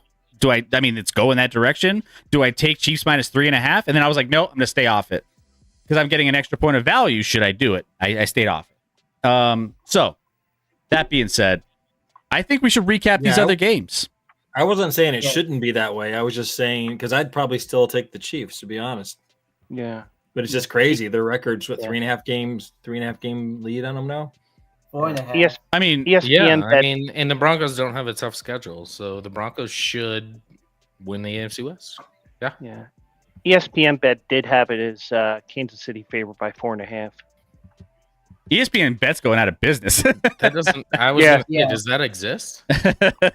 It's actually going to become the score, but correct. But they got out of the contract because they were paying ESPN a ton of money and not getting with Penn National Hollywood Gaming any benefit from it. Penn Play is just a shit company overall. I mean, they literally bought Barstool, the betting or Barstool Sports, and then sold it back for $1. And- They are awful And at the- this online gambling thing.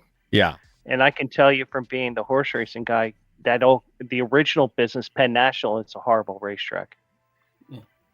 That I know nothing about. Yeah. And even the Penn Play casinos are terrible. Yeah, the gambling thing, man, is only going to get worse where it gets better. It's just like during the game, I was watching the Pistons game, Chris. Shout out. That's my guy right there watching NBA this year. They were doing live bets you can make now, like during the game. They're like, oh, you could bet this and this, and I'm just I actually think live bets are better than some prop bets because that's where they get in trouble. Is prop bets where the player's like, well, I'll just look it up. But like live bets on a play, you can't communicate with somebody to be like, oh, I'm just going to not get any yards on this play or whatever it may be. And the NFL's in negotiations apparently to maybe get rid of prop bets, but really the NBA is the one that needs to get rid of prop bets. Yeah, well, I agree. MLB, but they're not going to get rid of prop bets. There's too much money involved. True. MLB, get rid of it. MLB. I like that one, Chris. MLB has a thing with prop bets now where you can only bet up to $200 on prop bets. Yeah, this one's fantastic. This little meme here. Yeah, so we'll see. But either way, let's get some W's in the chat for Chairman and Joe Quills. Let's go, because they absolutely crushed it tonight on the show. Maybe the teams didn't exactly, throw us the best game we've ever seen on the Sunday night, but Sam Kylo in the chat. Canadian Relief Benefit asked about the cash out. Chairman, you put a $5 on a over for 23.5K points scored on that game. Oh, cash out. No, I did not put any money down on that. I cashed out a 5-team parlay today. Did you? I mean, you cashed out on a parlay today? Yeah, thankfully. I had Jacksonville plus the points, Bears money line, San Francisco minus the points, Seattle money line, and Denver money line. Start of fourth quarter, I cashed out. I got 3 times back. I'm like, thank you. And you would have lost. Sorry. Seattle did not win the money. Yeah. Yep. But if it won, I would have gotten 65 times for my money. It's always the one leg. It's always one leg that always gets you. It's always one. Yeah, I know DraftKings has a thing where you can you could do this big parlay and you can lose a leg and still win. Yeah. Got it. It wasn't the case with me on Fanatics today. Well, Chairman and Joe, thank you again for being here. Appreciate it. And we will see you guys back here again very soon, I think. I'm sure we'll have some more opportunities to get you guys on. So I need someone to rep Matthew Stafford next week. He's still my boy. Okay, yeah, we could get you back on for Matt Stafford. We could do that as well. So maybe I shouldn't do that to him. Yeah, absolutely.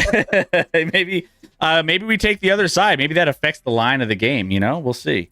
But appreciate you guys, and thank you so much for joining us tonight. Thank you guys. Always a Thanks pleasure. for having me. Yes, sir. All right. Peace out, Girl Scout. With that being said, let's go ahead. It's getting late in the night, so we're gonna get into We're gonna fly through these. We're gonna fly through these a little bit quicker than we typically do, but we want to make sure you guys have some takeaways. So let's go ahead and let's get into some of the Week 11 recaps. And Scotty, by the way, our best bets of the week, we did not miss a single one. I know. We ride the underdogs. We went 3-0-1 on our bets this week. So who do we tie with? Giants. Giants was a 7-point spread. We took Giants plus 7, I believe, is what we had. Incorrect. Did we have what? We had them at 7.5. Did we? Yep. Okay. Also, I don't like this echo. Yeah, we have echo again. Okay, sorry. But I looked at our stream We had Giants plus 7.5. Oh, so then we went 4-0. Boom. Let's go. Yeah, Chris had listed down at 7. I didn't. Yeah, no, I literally looked. I had to fast forward in our stream on Twitch because I was like, "What do we have these numbers at?" No, we had Giants at 7.5. Boom. Okay. So let me go ahead. Let me adjust this then. That's why I was confused. I'm like, which one did we tie? Yeah, this game. All right. This game got close to tying, but So this was one. Speaking of our best bets, so that puts our best bets, by the way, forward. We're 6-2 in the last 2 weeks on our best bets, by the way. So 6-2, ladies and gentlemen, cashing tickets. But this was one of them. We had I loved the Browns. This was one of the ones that I was advocating for. And then we ended up just snowball. You like the big one. The 12.5 on Thursday night. 13. The 13.5. I'm sorry. And we were like, let's just go all underdogs. So, although I literally took the parlay that night at the same time, not even looking at the numbers, I had 12.5 on. Oh, we got the bad number on the Jets. Oh yeah, I think I might have did the same thing. But it is what it is. Cleveland kept this one close though, as it was an ugly one for Baltimore. It didn't look good. Baltimore improves to 6-5 on this season, and then Cleveland drops to 2-8. But this spread 5-5 or 6-5. I think they're 5-5. They're 5-5. Oh, 5-5. Sorry, 5-5. So, Baltimore gets the win here. Not by a lot. We ended up covering 8.5, and it was an ugly one. But Lamar had a rough day. In this one, he didn't really do a ton that really impressed a ton of people, but Myles Garrett recorded 4 sacks on Sunday and became the first player since sacks were tracked as an official stat in 1982 to post 14 plus sacks in 5 straight seasons. He's also the 4th player since 1982 to have 2 games with 4 plus sacks in a single season, joining Carl Mecklenburg. Shout out to the Broncos over there, Carl Mecklenburg, Reggie White, and Chandler Jones in 2019. So, Myles Garrett was feasting today. Yeah, obviously, Chris, you and I probably didn't watch. Well, I watched in the background. During the Broncos and Chiefs. Browns were winning for a majority of this game. Ravens didn't look good. Lamar Jackson's passing game was, 2 picks, not obviously sacked a bunch. Ravens are getting, obviously they went from 1-5 to 5-5, so they're getting back in the picture. But do they look good? No. But who does? Nobody. So who the fuck knows? But they're back in the mix. Browns fought hard, kept it close, had a chance in. Obviously, Dylan Gabriel got hurt. Sanders comes in. And everyone's like, he's not an NFL quarterback. That's fine. I don't think he is a starting NFL quarterback. But I think based off today is unfair. Coming in late in a game, that's not fair to judge a guy. His first ever snaps in the league. 4 of 16, by the way, 47 yards, 1 interception. Not good, but he did drive them down late, and they got, somewhat deep into Baltimore territory, and then they couldn't convert on a 4th down. So I don't know. Baltimore didn't look great, but got another win. 4 straight wins for them. We'll see where that moves from here. And Cleveland is Cleveland. Props to Myles Garrett. Myles Garrett might go down as one of the greatest defenders we've ever witnessed that never plays a playoff game. He chose the money, to be fair. He chose the money. That is true. He sold out. He had an option. He's like, I'm done. And then they're like, what if we give you $40+ million? He's like, okay, then I'm good. He's the Maserati parked in the ghetto. He's a Maserati parked in the projects that, Go ahead, Ray. I do love that every week there's clips of people asking him about what it's like being a great player in such a dumpster fire team. I love seeing those clips every single week. He just looks so miserable. It's like you did this to yourself. He did. Yeah. And he- All right. Hell, thank you, Hell, for the raid. Hopefully you had a great stream. Thank you for the raid. Welcome in, everybody. I hope you're enjoying your Sunday evening. Welcome. But I mean, it'll be interesting. Baltimore doesn't.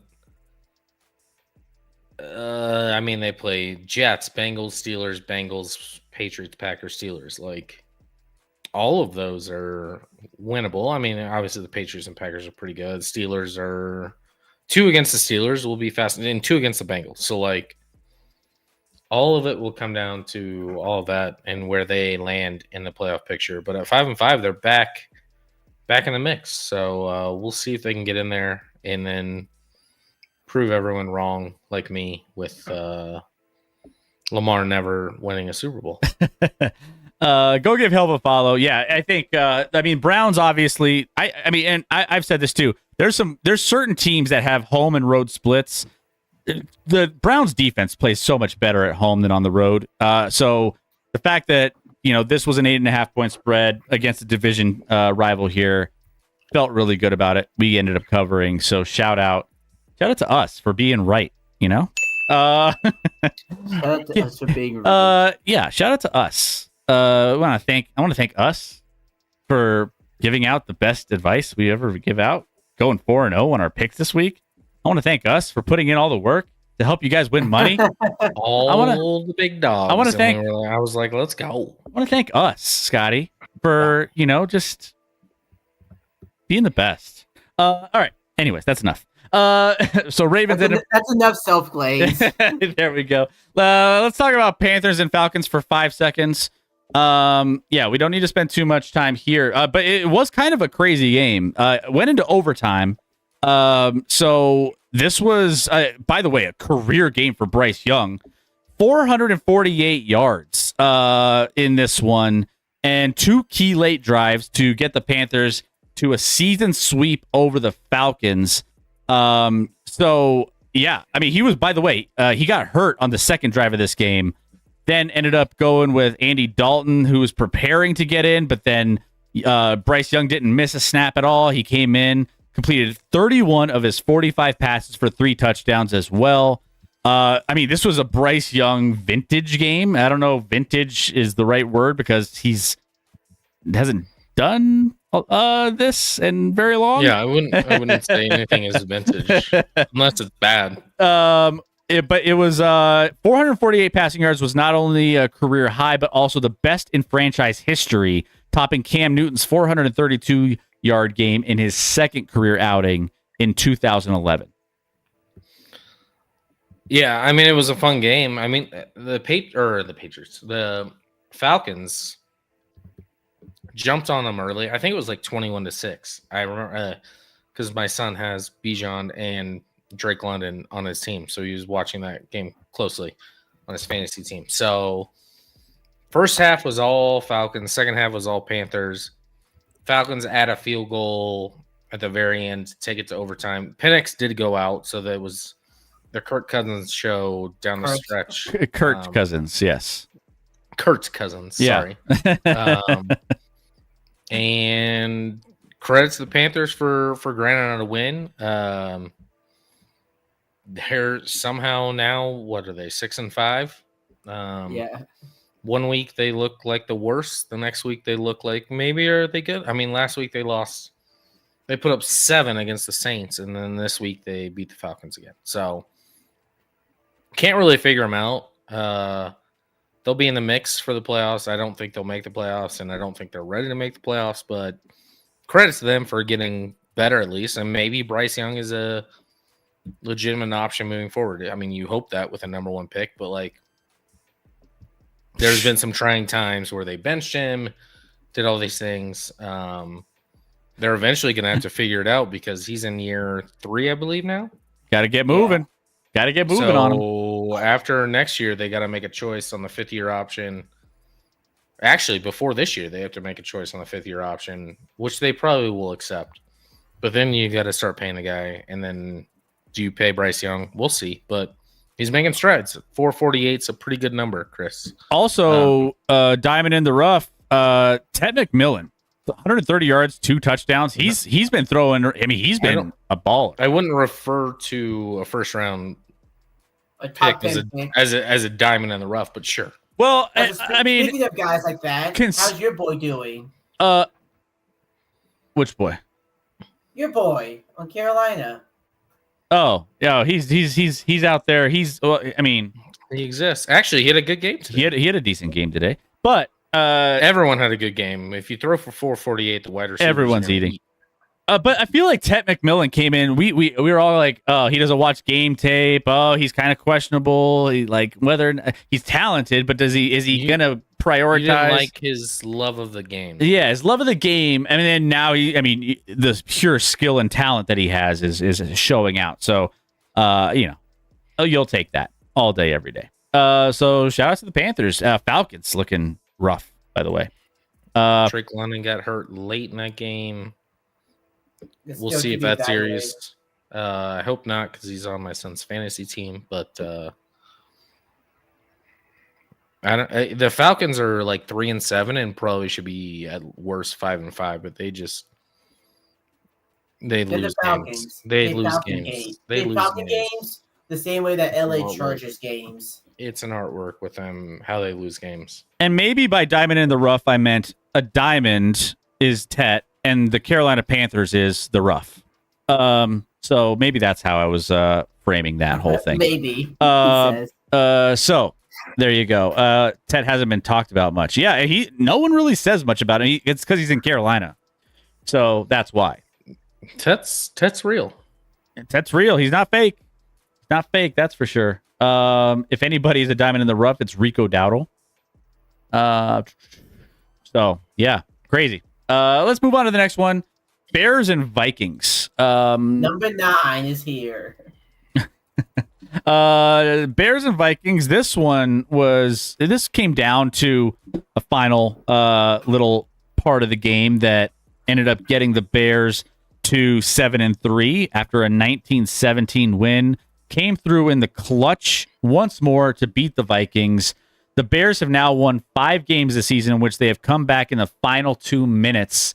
And Sunday's game against the Vikings dominated most of the afternoon by the Bears, who took a 16-3 lead into the fourth quarter before Minnesota came back. But Vikings started getting back into it. JJ McCarthy, he throwing interceptions, looking rough. It didn't look good for JJ out there. But the Bears come away and are surprisingly in a position right now when it comes to looking at the landscape of the NFC and being 7-3 at the top of the NFC North, Scotty. Yeah, they almost blew this one.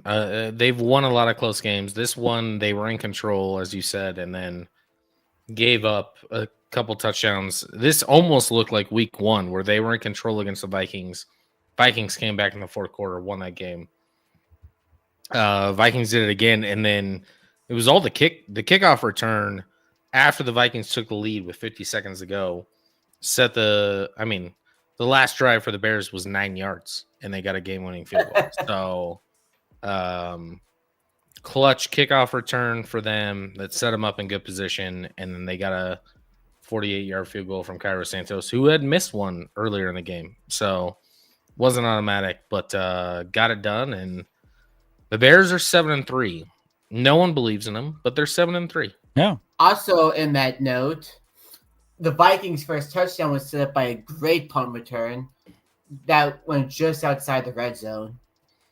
JJ McCarthy threw for 74 yards on Minnesota's first 11 possessions with 2 interceptions before halftime. So it's a tough day for the kid. Tough day. He just needs weapons. If they had any wide receivers in Minnesota, I mean, yeah. I don't know. To be fair, I did see a couple drops from Jordan Addison. He had a couple big drops. Justin Jefferson was looking visibly upset on this. Yeah, Jefferson has not been the Jefferson we know since McCarthy came back. Yeah. Do you And think he misses Carson Wentz? or the offensive coordinator. or just I don't know what's going on with I don't Jefferson, know. but it With hasn't Sam been Darnold. Anything. So yeah, rough go. JJ McCarthy struggling, but the Bears doing some things that we haven't seen the Bears do. So shout out to the Bears. Bears are Are the Bears somewhat They are Broncos who we like. thought they were. The Broncos are And we better got than them the off the Bears. Let's see, what do we got here? McCarthy is still a rookie for all intents purposes, says Chairman. Yeah. Defending your Michigan guy, that's fine. Yeah. Fifth career start, isn't it? Yeah. Fifth career start. That's true. That's true too. So we cut the kid some slack, but got to start doing something here at some point. All right, let's move on. Steelers and Bengals. This game was a game as well. So Pittsburgh Steelers without so you had Joe Flacco on one side. This was the Senior Bowl, it seemed like, right? Joe Flacco, and then you also on the other side have Aaron Rodgers, who was, by the way, unable to play in the second half due to a hand injury, which brought in Mason Rudolph on the back onto the fold for the Steelers. So Before December is surprising. Yeah. Usually, long live the Freemasons. by the way, completing he came in 12 of 16 passes, 127 yards and a touchdown pass to Kenneth Gainwell. So Steelers defense ends up doing some work against this Cincinnati Bengals. Pick six, I believe, in this one as well. That really, I thought, turned the game. I think once the pick six happened, it shut the door, and that was, I think, everything unraveled. Everything unraveled after the pick six for Joe Flacco on that play. Pulled the trigger. Surely Jamar gets suspended a game. He should be. Yep. Absolutely, he has to. Yeah. And it was hard to see at first, but they finally got the field angle where you could see the loogie leaving. He clearly spit on Ramsey. Yeah. It was a bad spit. I don't even think it hit Ramsey. I think it hit him in the shoulder, or in the I don't think it hit his face. Yeah, but it didn't hit his face, but still, that. Yeah, you still don't spit on somebody. No, can't do it. That should be a game suspension. Absolutely, Can't do it. Yeah. So that's going to be an issue. I mean, it's pretty much sums up the Bengals season. Their season's done. They're not going to go anywhere. They had a big announcement of Joe Burrow practicing. I don't know why you would play Joe Burrow. There's no shot that they should play him. And I think if the Bengals win this game, I mean, at some level, maybe you say, all right, there's a chance because the AFC North is just kind of wide open. And now you're 3 games back. Now you're 3 games back, and now you're pretty much, what's the point? So Joe Burrow's probably done for the season, and the Steelers, by the way, end up improving here. So the Steelers now currently sitting at the top of the division with 6-4 record. 2 to play. You play the Baltimore Ravens twice, right? Yep, we do. All right. Gotta at least split that, obviously. Yeah. We have a tough schedule. We got Ravens twice. We got the Bills. We got the Lions. We got the Bears next week. It'll be hard sledding. Pittsburgh's 2 defensive touchdowns are the most in a Steelers game since their Week 2 win over the Browns in 2023. So defense showed up. Rec, what else you got for your boys? Of course. Well, I don't know if Rodgers, if he got injured on that last play before at halftime, or if it was just for something lingering. Because again, first half he could not throw the ball well. I know his stats are similar to Mason Rudolph, but at the same time, Rudolph's throws there's more conviction on them. There's a lot more confidence. There's a lot more accurate, putting them where he wanted it to. I also feel like Rodgers was holding onto the ball a whole lot longer than he usually does. While Rudolph was doing what was expected of Rodgers, just 1-2, open guy, go. That is a big thing on offense. Again, defensively, best performance they've had all season long. Took the hottest offense in the league and just shut them down, outscored them even. It wasn't even the big guys that were doing all the work. It was a lot of the unsung heroes. James Pierre, the last string cornerback, a guy that mainly plays on special teams, had a large part in locking down Jamar Chase in this game. Of course, end of the game had that scoop and score. Again, Kyle Duggar just acquired from New England with the pick 6. Brandon Echols had a big game. Like, it wasn't even like the big guys like Ramsey and TJ or Herbig or Hayward. That was the surprising thing. Again, it was close at first. It was 7-6 for the longest time. Again, like this is what you want. This is what everyone expected to see out of the Steelers this year. The big question is if they can keep it up. They can find their way to the playoffs. If not, this is just a fluke. They're gonna get kicked out of the playoffs. The good news is in the playoffs, you might play another shit team. So, no, the problem is like if we win the division, apparently the Bills and Chiefs are going to be wild cards this year. So he might be screwed. I don't know if the Chiefs will make it. We'll see. Yeah, I mean, they got a lot still should. They got a lot of work to do, and they don't have an easy schedule. So, like, times. Yeah, but it's still the Chiefs. They'll still find a way to make it, even if it's the 7th seed. They'll find their way in probably. Look! I learned my lesson with the Patriots. I'm not declaring them dead until I see them 12 feet under. well, even if the Chiefs don't make it this year, they're not dead. But like, Yeah. it'd be refreshing to actually have like a pick that's not 30 in the draft. Oh no! I keep picking at 32 and 31. How unfortunate. Well, listen, everyone forgets what you've done before. Yeah. Especially Bronco fans who were like, "Look at us, we're the fucking greatest." This stuff. Also, it's funny. Like, Steelers Bears Super Bowl gonna hit. This is gonna sound like a really stupid question, but is there like a little bit of momentum lost from either team with Aaron Rodgers out in the Steelers Bears game next week? Which again, like it's supposed to be like a big revenge game for the Bears. They can finally get back Aaron Rodgers, and instead they're getting the red zone reindeer. There's no momentum in that game at all. Yeah. I mean, Also- both coming off wins in 6-4 and 7-3, so there's momentum. But like, I wouldn't even have thought of that. Like, I think only people that really pay attention to those teams care about that. Yeah, because there's the whole thing of like Rodgers last year in Green Bay. He was still like, "I own you," Which was accurate. Yeah. Also, one more thing I want to mention before we move on to this game: Darnell Washington should be arrested for murder of that poor Cincy defender. I did see that clip. Yeah, big boy, big Yeah, boy. dude. He just made 3 guys look horrible. Took one guy's head and used it like a basketball. Ran through another guy, and I think it was Geno Stone that he sent to the moon. Say the goat. The Broncos are literally the Chiefs from last year. Only if they make the Super Bowl. Yeah. Otherwise, Broncos I get the still- comparison because they're winning all they're winning all the 1-score games. They're winning all the close games. Yeah, only all the But- close games, even if they shouldn't. But they're also not going to do what the Chiefs did last year and make a Super Bowl. So no. But I get what you're saying. Those guys had families. Damn, Darnell. Let's get to this next one. Packers and Giants. This was one of our best bets of the week. Ended up covering this one as well.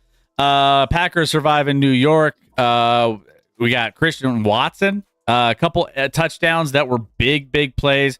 Yeah, Malik Watson coming into the game briefly for Jordan Love, who was injured for a quick second, but then, ended up coming back. So Jordan Love was feeling like he was good enough to finish this game, and he did.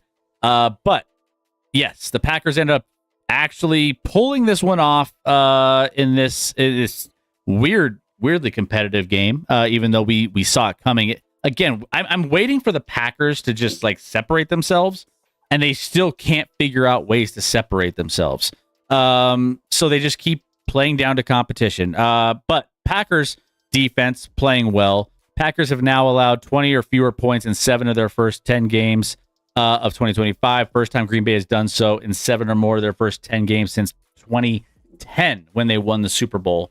Now, do I think this is a Super Bowl caliber team at this moment? No. But they did survive here against the Giants, improved to 6-3 and 1. Yeah, not overly impressed with Green Bay in this one. And the Giants had a chance to tie it, and Jameis threw a pick. Like Jameis might do from time to time. But no, not overly impressed with the Packers. Actually, their offense started playing better when Malik came into the game. Malik, Jordan Love went out for a bit. Changed up the offense, moved the ball a little bit, and then Jordan Love came back and he got a little better. But I don't know. The Giants find a way to lose like they do and don't even have Jackson Dart. For the Packers to hold on in this one, the Packers should be better than what they're putting on the field right now.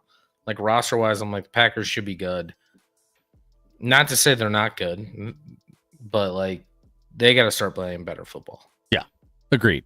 Also, another noteworthy item in this one, Josh Jacobs exited with a knee injury. Don't know how serious that was. It sounds like it's going to be a season ender. So that's not great for them. I just traded him in the Action Lab Fantasy League. I traded for him. You got suckered in. You did it. You did it. Yeah. If Jameis would have won, bro. Yeah, right, Tay? Yeah, but Jameis is going to Jameis. Jameis, you just never know. I mean, this was one of those games. I love Jameis, though, man. Jameis can never do wrong. He can never do wrong for me. Love Jameis. Jameis giveth and Jameis taketh away. That's right. All right, Texans and Titans. Davis Mills sucks. The Titans suck. Next game. Yeah, these two. I mean, I was keeping a close tabs on this one for a little bit in the sense that I have my pick six competition that I have to pick 6 games against the spread, and this was a 7.5 point game all week long. Before kickoff, this ended up dropping to 5.5 for the Titans, plus 5.5. So I was like, whoa, okay. Well, I'll take this plus 7.5. I'm getting 2 points of value here. So it did. And sure enough, this game was low and slow. If you like to cook barbecue, this is you get 2 cooked teams in this one, basically, because that's how this was. The 1-9 Tennessee Titans now, and then the 5-5 Houston Texans battled out for a low-scoring 16-13 ending, where Houston woke up in the second half to finally get just above the Titans to win this game. It must be nice to play like absolute garbage for one half and be down 3-0 at halftime. Because the Titans can't take advantage of anything because they're awful. Yeah, awful. They're probably the worst team in football. So they get to 5-5. The Texans. We'll figure out what they are. They got the Bills, Colts, and Chiefs the next 3 weeks. So we'll see. We'll see what they are at 5-5. They still. I mean, they got a shot certainly, but they gotta play well these next 3 weeks. I mean, including they got a short week. They're Thursday against the Bills. So they might have to deal with Neckman again. Davis Mills, daddy. It would be. I mean, on a short week, it's always a surprise to add. Someone that can't play Sunday, that can't play Thursday, to me is always a little weird. So it might be Neck Mills again. Daddy Long Neck Mills will come in probably. So yeah, Tennessee Titans floundering at the bottom of the NFL, and then Houston is trying to figure out how they can get any kind of offense going because their defense. Is Cam Ward the least talked about number 1 overall quarterback pick maybe ever? Like I forget he exists. Yeah, he is. I mean, I think the last first overall pick that had this little hype was your boy Fisher. He wasn't. Oh, he was number 1. Well, but he had a good career. But like that was an awful draft. What's confusing about the Texans? But quarterback's a little different than a left tackle.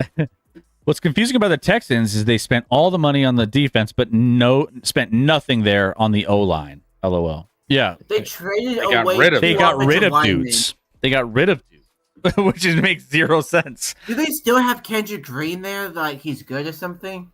I don't think he's there. Yeah. So not a lot of noteworthy things to come out of this. Yeah, it makes sense. It doesn't. Yeah, who knows? It makes no sense. Yeah. What's up, McLovin? How you doing, McLovin? It's been a minute. Yeah, welcome back. We've missed you. Sergeant Director General Mills. Yeah, maybe that. Yeah, he's got a new nickname too. Yeah, General Mills, part of this balanced breakfast. He's very general, that's for sure. All right, next game. Chiefs and Broncos. Pass.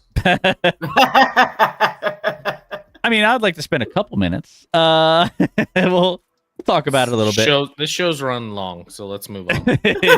You're not wrong, and the show is running a little long today. But Broncos get the win here, 22-19, take control of the AFC West. This was full of flags, full of weird things happening. All the longest game with all the penalties that we saw on both sides of this football. The weird thing that I've been traumatized over the last few years that has really been kind of like, maybe it's a PTSD thing for me, but the Broncos have been winning. Pleasantly surprised, go Broncos. There you go. Thank you for the biddies there. Broncos boy, let's fucking go. D Cola, thank you for the 100 bits. The thing that is just strange and I'm not used to is the stat that we were talking about a little bit already in the Chiefs and one-score games, where they were like, the Chiefs were so good for so long at getting themselves in positions to win games, whether they're behind by a little bit or whether they're up and they just got to ride out a game. And for whatever reason, I mean, down the stretch of this game, I mean, Mahomes finished this with 2 3-and-outs, and I'm like, that's not characteristic of the Chiefs teams that we are used to knowing. I mean, late in games when it matters, down or up 3, you don't see that very often, right? So when let's see, what was it? KC up 19-16 with 141, 3 plays out. And then with the, what was it? Oh no, 4-10. Either way, the last two possessions. When it is 19-19 and 19-16 with the Chiefs up 2 3-and-outs, which I'm just like, that's not a typical Kansas City team. That's not what we're used to seeing. They always win these games. So the fact that is how this game ended, it's just, I was waiting for the Chiefs to take this game away. And it just never happened. And I was just like, it was weird. So I mean, Broncos country, you feel good about this. Any of those Broncos country fans out there that think we're going to win a Super Bowl, you're delusional. Because that's not going to happen. You'll take this win.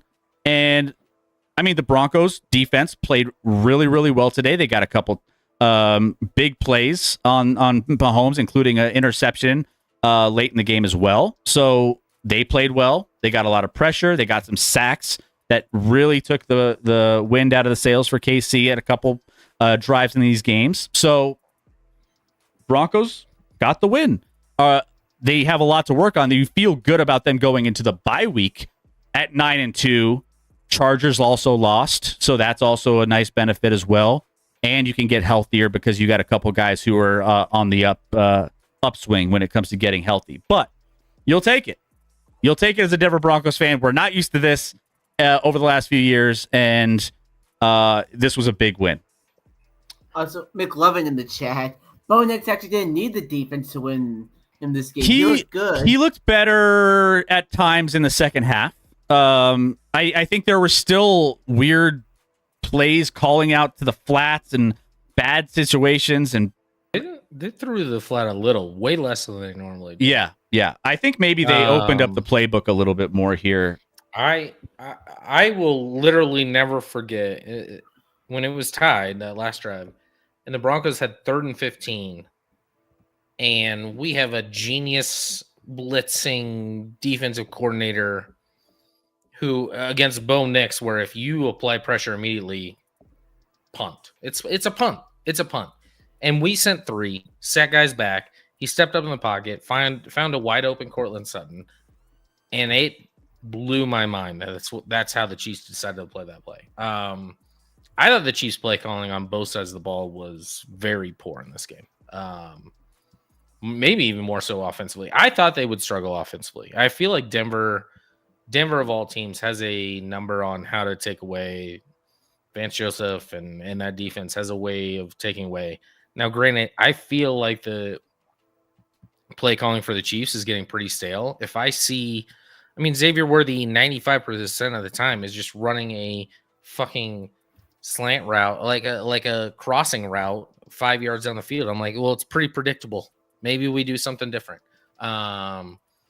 So that was frustrating, but yeah, way too many calls both ways in this game. Way too much ref involvement. Bad calls both ways, so it is what it is. But that put a damper on some things there. But that 3rd and 15 was the game, and then I won't talk about the one call that I'm kind of annoyed with is the game clincher where Franklin caught a pass downfield to put you in field goal range. He false started worse than I've ever seen a false start by a wide receiver, maybe ever. And our corner's sitting there pointing it out to the ref and doing this, and they don't call it. Whatever.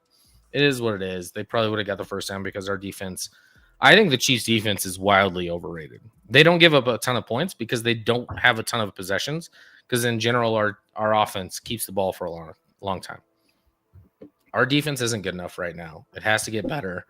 5-5. Indy coming to town off a bye. Not going to be easy. Denver 9-2. Look like, they're going to win the division. You get a bye week. They're on a bye. They get to rest up. Rest up. I mean, they had Thursday last week and now a bye after this. So, like, they're playing one game and what is that? However many days that is. I don't want to do math right now. But, I mean, listen, I think Bo Nix played better than he's played in the past 6-7 weeks, but it's still a problem and still not going to be good enough. So earlier in the chat, Tay the Goat, say something nice about Bo Nix. Bo Nix has the potential to put a good ball on, but like, I just like he's not good at reading, and like if he has to go to the second option, it's over. Especially if he gets pressure. And the Chiefs were good at applying pressure early, and then they kind of just like I don't know what they did, but they gave up on that. But the defense for Denver was good. Played a good game, and the Chiefs, I would have liked to see Mahomes get the ball back with a chance, but that's kind of been the MO. I mean, literally three of their losses you could attribute to red zone interceptions that they should have won. Against the Jaguars, which is a pick six at the goal line that went back. Against the Eagles that hit out of Kelsey's hands at the goal line, and then they won by 3 because of that. In this one, I don't know what Mahomes was doing on that throw on like it was more than 10. Down the right sideline. Down the right sideline. Awful throw. Interception. Especially in a game like this where like points were hard to come by. That was huge. But it is what it is. Denver's winning close games right now. Casey's not. And congrats to Denver. Your fans are douchebags, but congrats. Fans are douchebags. Congratulations, fuck you. Wow. Maybe just my friends and family are douchebags. Well, but I mean, you said you got a lot of texts, and I mean, obviously you're a vocal Kansas City fan, but like, I don't text Denver fans after Casey beats them because that's just expected. And you didn't get a text from me, did you? I did not. Yeah, see? Boom. See? I did not. I got you. No. Yeah, and I think too, when the Broncos kicked 2 field goals to start the game on short fields, I was just like, man, this is just another situation. It's going to be a bad omen down the stretch here. And somehow this game just didn't get out of hand as much as I thought it would. But yeah. And the other thing that frustrated me with Mahomes is like there were, especially in the first half, I felt like ample opportunities for him to run with the ball and pick up an easy first down. He never really ran with the ball. I'm like, why? What? Like, he didn't really. The one time he extended a play is when he threw a pick, but he didn't really run with it. I'm like, run the ball, dude. Run with the football. I don't know. Yeah. Have a heart attack every Sunday, says Broncos boy. I mean, the Broncos are going to be it literally, and I think Chairman said up above. He's like, "What do you think the line is? KC at home against Indy next week. Denver's next game against Washington. What are the two lines for that game?" Which must be a trap. Like Denver or KC's got to be favored. I'd say around 3-ish. They're in KC. I would say. Well, I mean, probably 3.5 ish. I'd probably put it at 3.5. Is Denver's probably on the road? I would guess then at Washington, and they're probably less than that. That must be the thing. I haven't looked it up. I don't even know what I haven't looked it up either. They should be. The thing about Denver is because that offense is so limited in general, every game's going to be close. Yeah, they're going to be in tight games. Keep winning, and it's great, but they're going to be in tight games almost always because that offense will not separate from the other team. But the defense is what stands out. So a defense against Mariota, who threw a bad pick late in this game. I mean, I'm gonna look at this now. Now that I basically said there. Actually, I think KC's probably. I'm guessing 3.5. KC's 3.5. And Broncos are 2.5 point favorite. But again, like Broncos are 2 weeks out, so it's not going to be crazy just yet. So frankly, actually, if they're 2.5 point favorites, now would probably be a good time to take Denver. I mean, honestly, if I don't even have a look ahead on FanDuel that far, I should probably try to. Doesn't. I guess during games they don't do. They usually have look ahead, but like. The following week, but maybe that's tomorrow or the next day. Yeah. I mean, I don't have Denver. I would be all over Denver at 2.5 point favorite against Washington on the road. I mean, after a bye week, 2.5 point favorite off a bye week with that defense against Marcus Mariota. Keep in mind though, teams that have come off their Super Bowl win against the Chiefs this year have performed like garbage in the following game. Well, I mean, this time the Broncos have a bye week to regroup from their Super Bowl victory. I don't know if you regroup that quickly. I mean, they had been in before the game. It was the biggest game in a decade. So, in a sense, I'm happy for Denver fans. If they weren't the worst after they won, I'd be more happy. But if your family wasn't the worst. I will say, though, I mean, this defense is good enough to win you games, regardless of who's quarterback. Like this, I mean, you could. That's why you're 9-2. That's why that's the whole MO of this team. So if that's the recipe, I mean, we saw it happen with the Denver team with Peyton Manning. We saw. I mean, this is it. Am I saying they're going to be a Super Bowl team? No, I'm not saying that. There's a lot that needs to happen on the offensive side for me to even feel good about that. But that being said, they could still win games and be competitive against anybody in the NFL if that defense is playing to the top of its game. So I think someone asked earlier, I think it was Canada, like what would happen if Buffalo played Denver in the playoffs? I actually think Buffalo is the worst matchup for Denver of all the teams. I think Buffalo would crush Denver, but that's just a bad matchup. A lot of it's matchups, right? Yeah. Like I think KC doesn't want to see Denver. Like it's a bad matchup for KC. It's a bad matchup right now. All right. Well, interesting things happening here. Scotty, I mean, obviously the Chiefs are still they have a chance to get in there, right? I was looking at let's see. Certainly a chance, but like they gotta they have some winnable. I mean, they like I said, they have Indy next week. Coming off a bye, they play Dallas on Thanksgiving. Houston, Chargers, Titans, Broncos, Raiders. So there's certainly some winnable games in there, but like you got to win all but one of those. If you go 11-6, they're going to get in, but 10-7 is a big question mark whether you get in. So you got to go. The Chargers win all but one. Chargers losing today helped, by the way. Chiefs right now, according to FanDuel Sportsbook, -220 to make the playoffs still. Wow. I don't feel that way at all, so that's comforting, actually. I don't feel like it should be minus 220. The Chiefs to miss. He's like, actually, thank you. Chiefs to miss the playoffs. Plus 176. Are you gonna put a little money on that, Scotty? No, no, I'm never gonna bet against your team on the Chiefs to miss the playoffs. Yeah. So there you go. Speaking of Chargers, the Chargers definitely helped. It helped that they lost to the Jacksonville Jaguars today. Not only lost, but what they got fuck? Blown the fuck out. This was the biggest blowout of the week by far. And I feel like I was thinking about this game, thinking, "Oh man, it would be pie in the sky for the Jags to be competitive." But they're the Jags; they're not going to do anything. They come out, they blow the doors off, 35-6 on this Los Angeles Chargers team, and I'm just like, it's weird. By the way, entering Week 11, the Chargers led the NFL in average time possession. On Sunday, they possessed the ball for just 22 minutes when they were averaging 33 minutes. Their lowest mark of the season, including owning possession for just 1 minute and 54 seconds in the third quarter, the third lowest total in a quarter of any NFL team this season.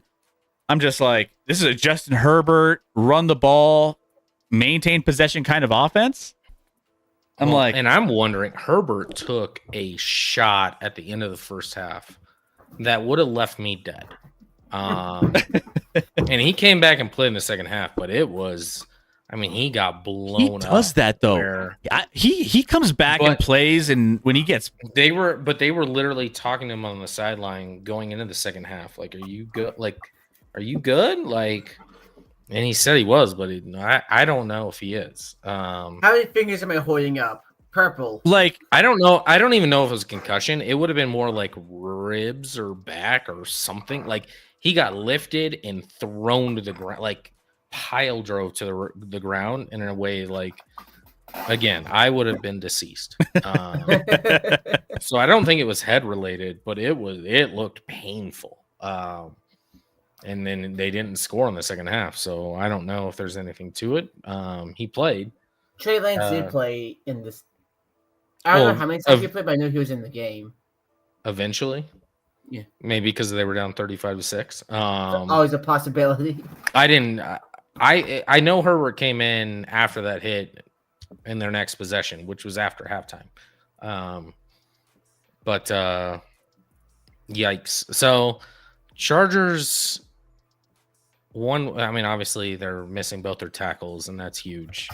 I don't know. That's a bad loss to a Jaguars team that's been reeling kind of recently. The Jags defense shut down. 135 total yards of offense, 3 of 12 on third down, 3 and outs, including 2 in the first half. It wasn't good. Jacksonville's defense maybe is a little sneaky, but it was I saw this score just piling up, and I was like, what is going on? I think that's the thing that I feel like Herbert, he's kind of like Superman. He's like, I want to be tough. I can make it through. I could battle through injuries. I could battle through this. It's like, to what extent? Remember that one time where he took that massive hit, came back in, and he zipped those. So, he was, there was a few games where he's gotten hit and come back in and played pretty good, but you could only do that so much. Yeah. I'm not going to read all of them, P3. Appreciate the bits. Chat, go check out some of those jokes that P3 threw in the chat. Thank you so much for the bits. Appreciate that. Love. Jags get to 6-4. That's a big win for them. Now Chargers drop to 7-4, and I don't know. I don't know what to think about either of these teams. One week they look like the worst, and they look like pretty damn good. So, go Raiders. The Chargers have moving forward. They get the Raiders next week, but then they have Eagles, Chiefs, Cowboys, Texans, Broncos. So, it'll be a climb. It's going to be fascinating because the playoff race might be more fascinating than the actual playoffs this year, because no team's playing good, but Oh, that the means Raiders are everyone's playing- everyone's in the mix for the playoffs. Well, everyone except the Titans and the Raiders, as P3 was asking. Yeah, Titans, Raiders. I feel like they're kind of in tank mode. Yeah, there are obviously a few teams, but there's a lot of teams. How many teams do you think have a realistic shot at the playoffs? In the AFC or NFC or both? Both. Each one. I'd have to anyone that's 5-5 or above. 1, 2, 3, 4, 5, 6, 7, 8, 9, 10. There's 10 in the AFC that have a shot. NFC.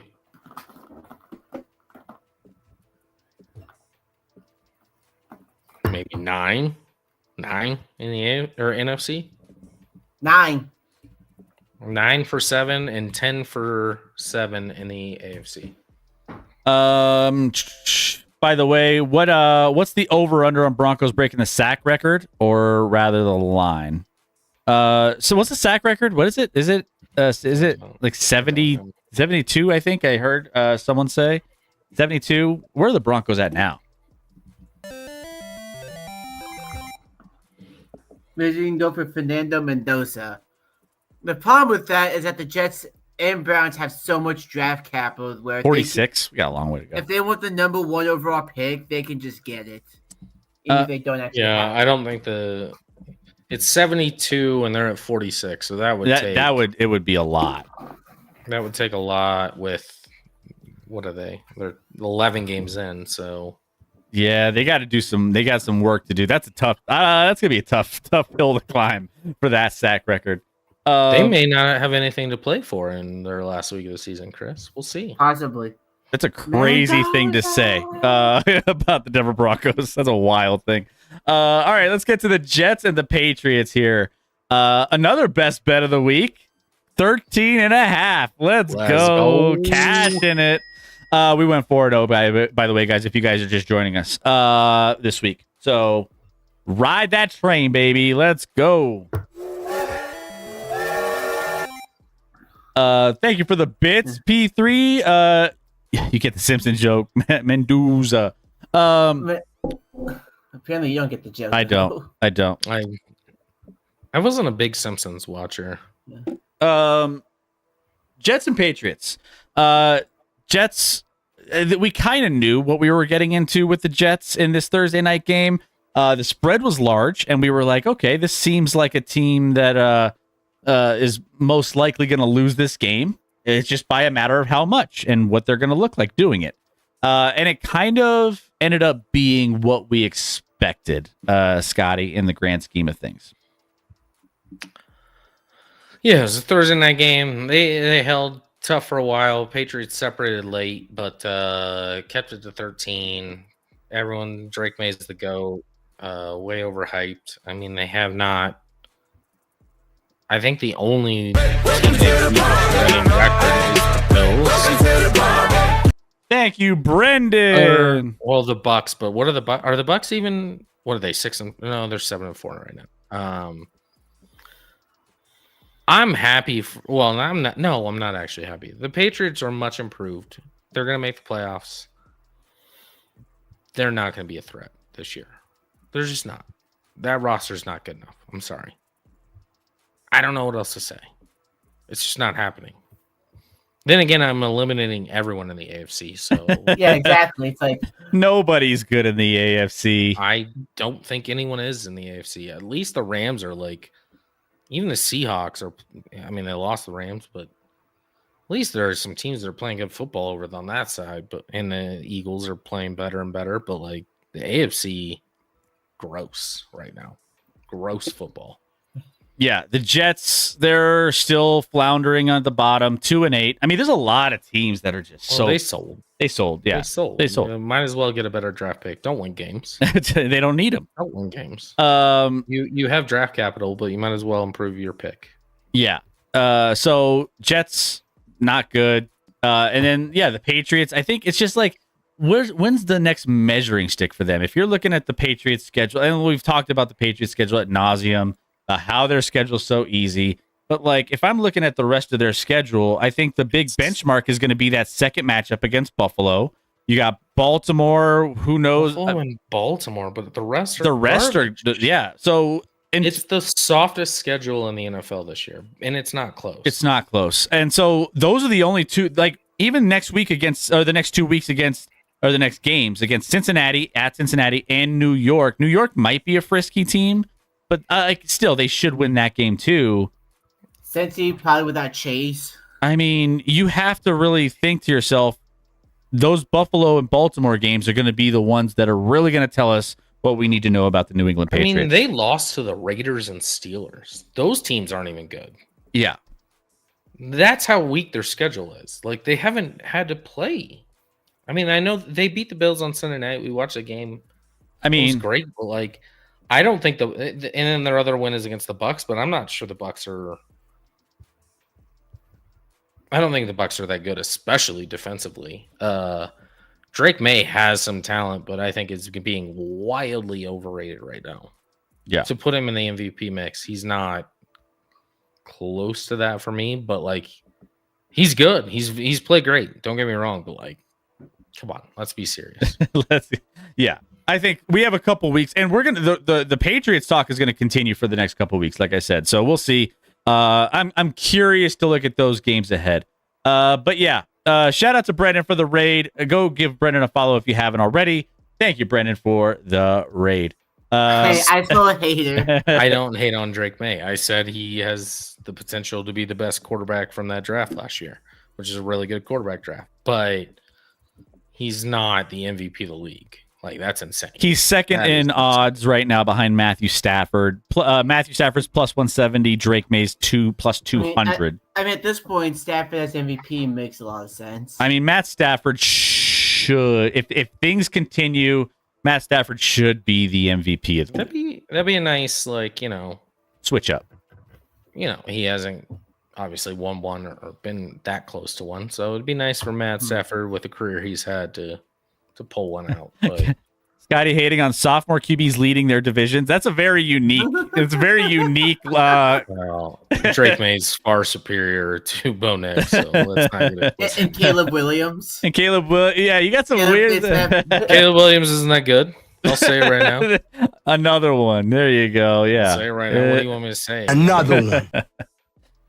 Sophomore QBs leading divisions this year. It's kind of a trend. Is that the trend of 2025, 26? Like, all right, that's the new fashion. Despite not playing well, I'll still take the guy that made an NFC championship game last year in his rookie year. Yeah. The guy that currently doesn't have an elbow. It's Correct. Got blown up last week.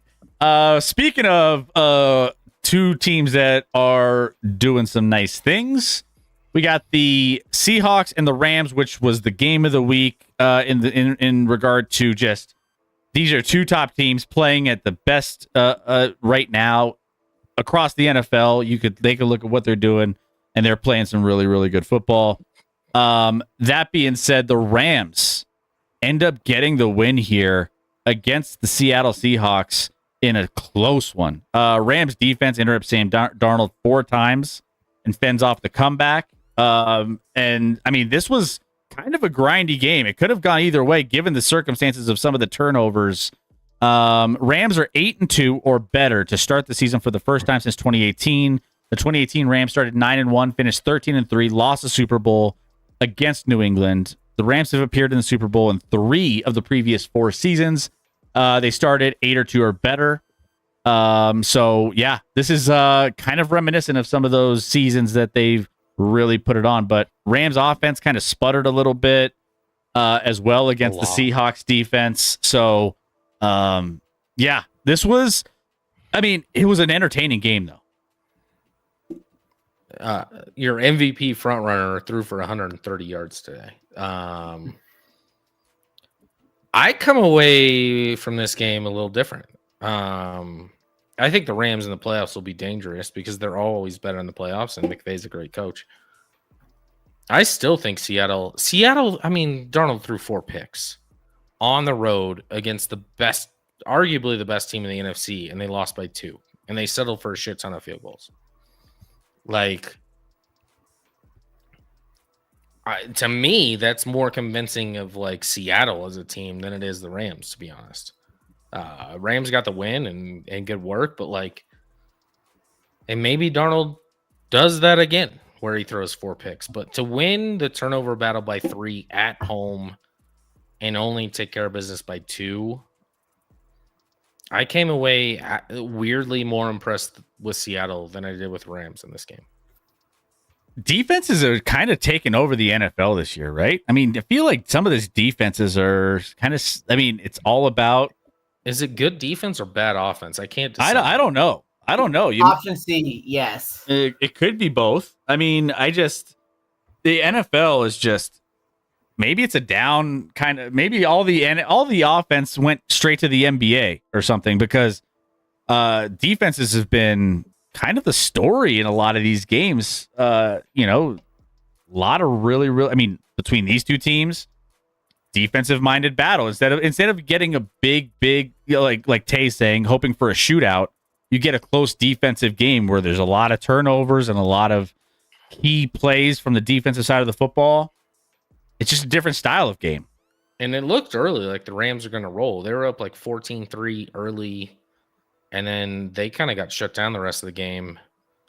And the Seahawks settled for too many field goals and threw 4 picks. So you're not going to win many games with that recipe, but to only lose by 2 against a really good Rams team, I don't think if you're the Seahawks, you go away from this game being like that defeated at all. Yeah. Well, you're pissed you lost, but like you're like, all right, if we don't do dumb shit, we could have won that game. Yeah. Either way, these two teams are going to be right there in the mix when it's all said and done, especially in the NFC. That, I mean, by the way, the Rams black unis, how'd you feel about them? I like the helmet. The helmet was the helmet stood out. The jerseys were kind of boring. I like the helmet. The helmet was nice. Was nice. I like the black on the helmet. Speaking black, the Cardinals wore my favorite uniform of the year. And they did it in losing awful fashion. But they looked good. They looked good getting blasted.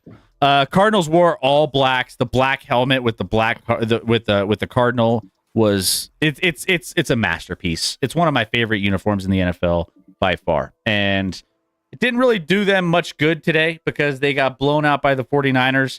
49ers just came out quick. They started out this game with a big kick return, and they never really looked back. That was kind of setting the pace for the rest of this game and how good the Niners looked against this bad Cardinals team.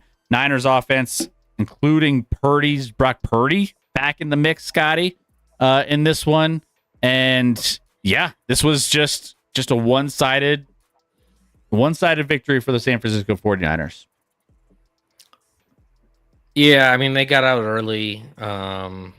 Jacoby Brissett, ironically, threw for 452 in this game, Chris, for the Cardinals. 452 yards passing for Jacoby Brissett on 47 of 57. So not only was he like throwing for a lot of yards, he was completing passes all the time. Brock Purdy coming back, he was efficient, 19 of 26, 3 TDs, 200 yards.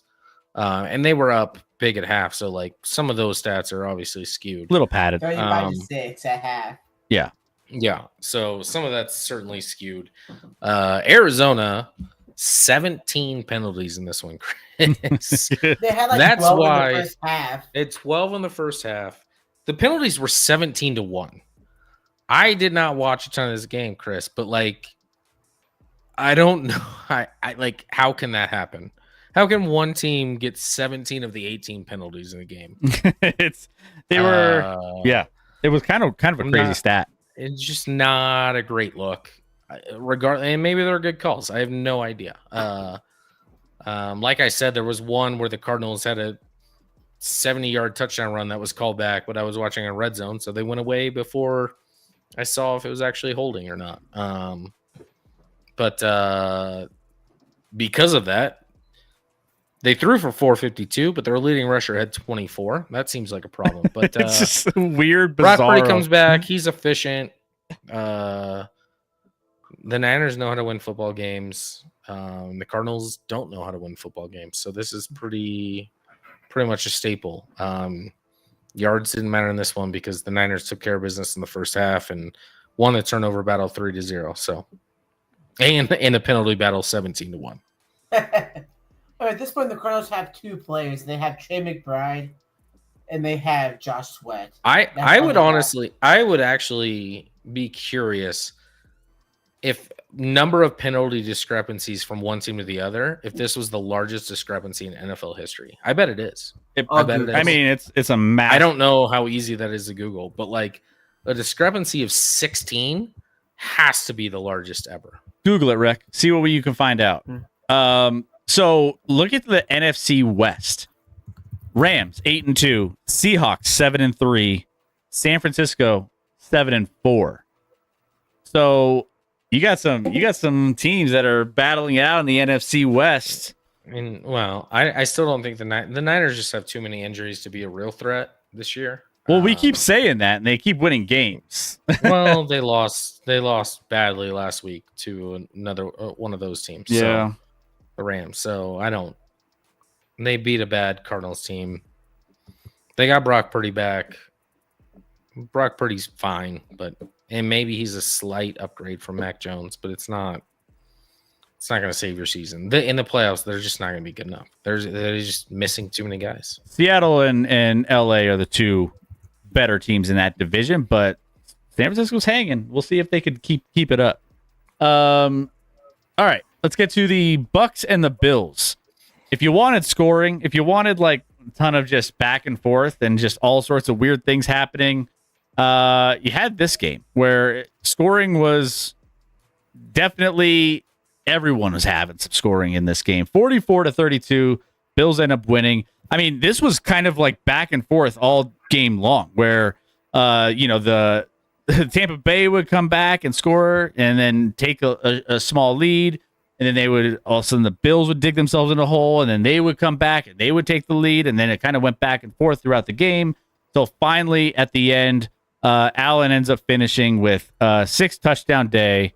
And that seems good. It seems pretty good, which ended up being more than enough here to end up closing out strong against the Tampa Bay Buccaneers at home. So they end up winning 44-32. The Bills improved to 7-3. Tampa Bay drops to 6-4. I think the Bucs defense is just atrocious. Bills played good enough to win. I mean, they had some weird things going into this game. Their number 1 draft pick from last year, Keon Coleman, was a healthy scratch. Yeah. Because they brought back Gabe Davis off of no one. And Mecole Hardman also, who fumbled on a punt return. He had a huge return to open the game, or his first return of the game, and then he fumbled another punt that Tampa recovered. But I kind of feel bad for Baker, like playing good football without pieces even. It's not enough. Buffalo gets back in the win column after an embarrassing loss to Miami. Probably needed that one. Buffalo's very flawed, but I'll never count out Josh Allen. So they're always going to be in the mix in the AFC because of Josh Allen, even though there's a lot of flaws on both sides of the football there. Some volatility with him. He had a couple picks today that were... Josh Allen reverted for like in the first half to like 2018 Josh Allen, who was just crazy and made some weird plays, and he reverted to that. But he figured it out, obviously. I mean, 6 touchdowns, some of those were just, tush push type runs, but not taking anything away from him. They put up 44, so yeah, can't complain about that. So who exactly was he throwing the ball to? Josh Allen? Yeah.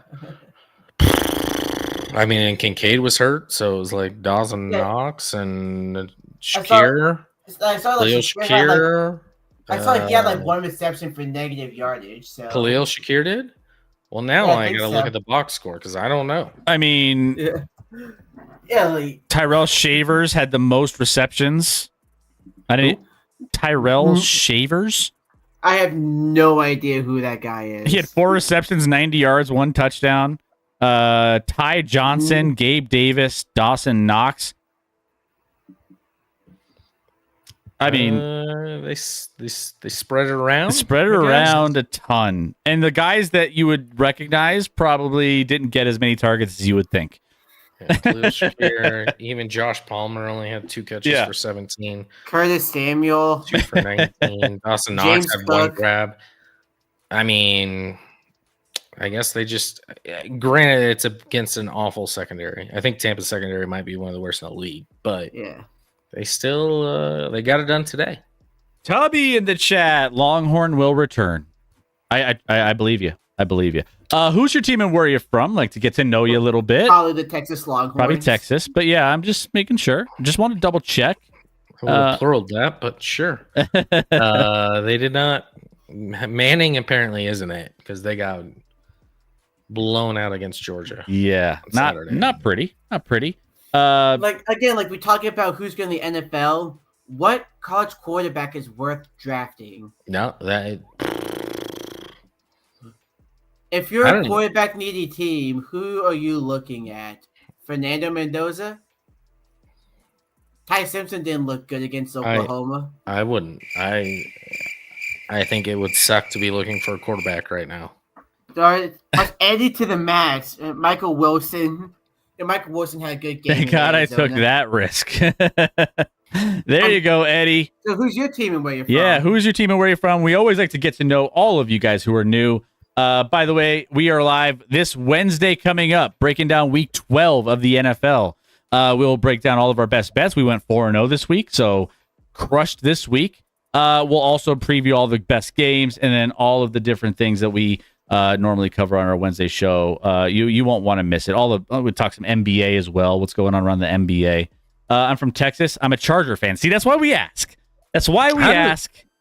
There aren't even Charger fans in California. How did you become a Charger fan in Texas? I'm not judging. That's totally fine. But I'm just curious. How did you do that? We always love a good sports origin story of how you became a fan. If you're like that situation, just exactly like that. Was it like a Texas player? I'm trying to think of like a great Longhorn that went to. Yeah. Although that was Tubby that was talking about the Longhorns, so True. maybe you're not a Longhorn fan. Maybe you're a different team. But so anyways, so the Bills end up getting the win here. Tampa Bay still 6-4. LaDainian TCU. Okay, got it. Okay, makes sense. Where the hell's Keep Close when we need him? Yeah, where's Keep Close? Yeah. All right, so Tampa Bay, still, I believe they're what? Second? Are they second or first in their division right now in the standings? Tampa by a half game. First. It's the NFC South, so yeah, everyone's. But yeah, by a half game over Carolina. Half game over so Carolina. Panthers have a chance. Panthers are sneaking in there. Yeah, exactly. So keep an eye out. Who knew? It's a 2-horse race between the Buccaneers and the Panthers. Ooh. Which, by the way, Panthers have a negative 42-point differential. I mean, that's a race. I mean. All right, so let's get to the last game of the night. Oh, wait, no, we didn't. Did we talk about Dolphins already? Do we have to? But anyways, Dolphins. Did that game happen? I don't think it happened. Yeah, it didn't. It wasn't real. Dolphins and wanted it to end in a tie. Actually, Dolphins and Commanders went into overtime. The Dolphins were 2.5-point favorites in this one. Ended up the first play in overtime for Miami. Ended up being a interception in their own territory. Hey. All right. Thank you. Appreciate that. Ended up being an interception by Marcus Mariota, which gave the Dolphins position to get the. Right. Hey, thank you for the 5 bits. Appreciate that. Thank you, Eddie. Appreciate the love. I'm always mad on that graphic. Why that guy gets brought down at the 5? Score a touchdown, bro. Couldn't quite get there. Maybe I update it. Yeah, we need to update it to make he gets into the end zone. But yeah, Miami ended up getting a field goal to close out that game and takes a win over the Commanders. 16-13. So that'll be the last game of the night. But let's review our best bets. And let's just say we did pretty well. Chris has never been more excited to review this. Yes. Let's go ahead and I got to change this one up here. We just took the shittiest of shitty teams and went 4-0. We went 4-0, and it was yeah. I don't know why you went green here. Oh, because they were correct, but yeah. It doesn't line up, guys. It's fine. There we He's go. Doing his best. There He's we doing his go. best. There we go. They line up. Tennessee plus 7.5, Cleveland plus 8, New York Jets plus 13.5, and then you know what's funny about these? Tennessee lost by 3, so that might have been our biggest cover. Cleveland lost by 7, Jets lost by 13, and the Giants lost by 7. We covered by a half. 3 of those by a half or 1 point. Which we covered. A win's a win. Making money. A win is a win. Fuck you, Vegas. And actually, we got you. And actually, I didn't. A combined 4 points. And actually, real quick, I got to update the graphic because that was when I thought we didn't have the extra half point. So, real quick, let me just do this and update our graphic to be a little bit more accurate. And as a win, I'll take it. Hey, we can be the Broncos the rest of the year and win ugly every week. Let me see what the look 6-2 are. I'm a hater. We do have a Monday Night Football game tomorrow. We have the Raiders and the Cowboys. Cowboys are 3.5-point favorites on the road in Las Vegas. I'm on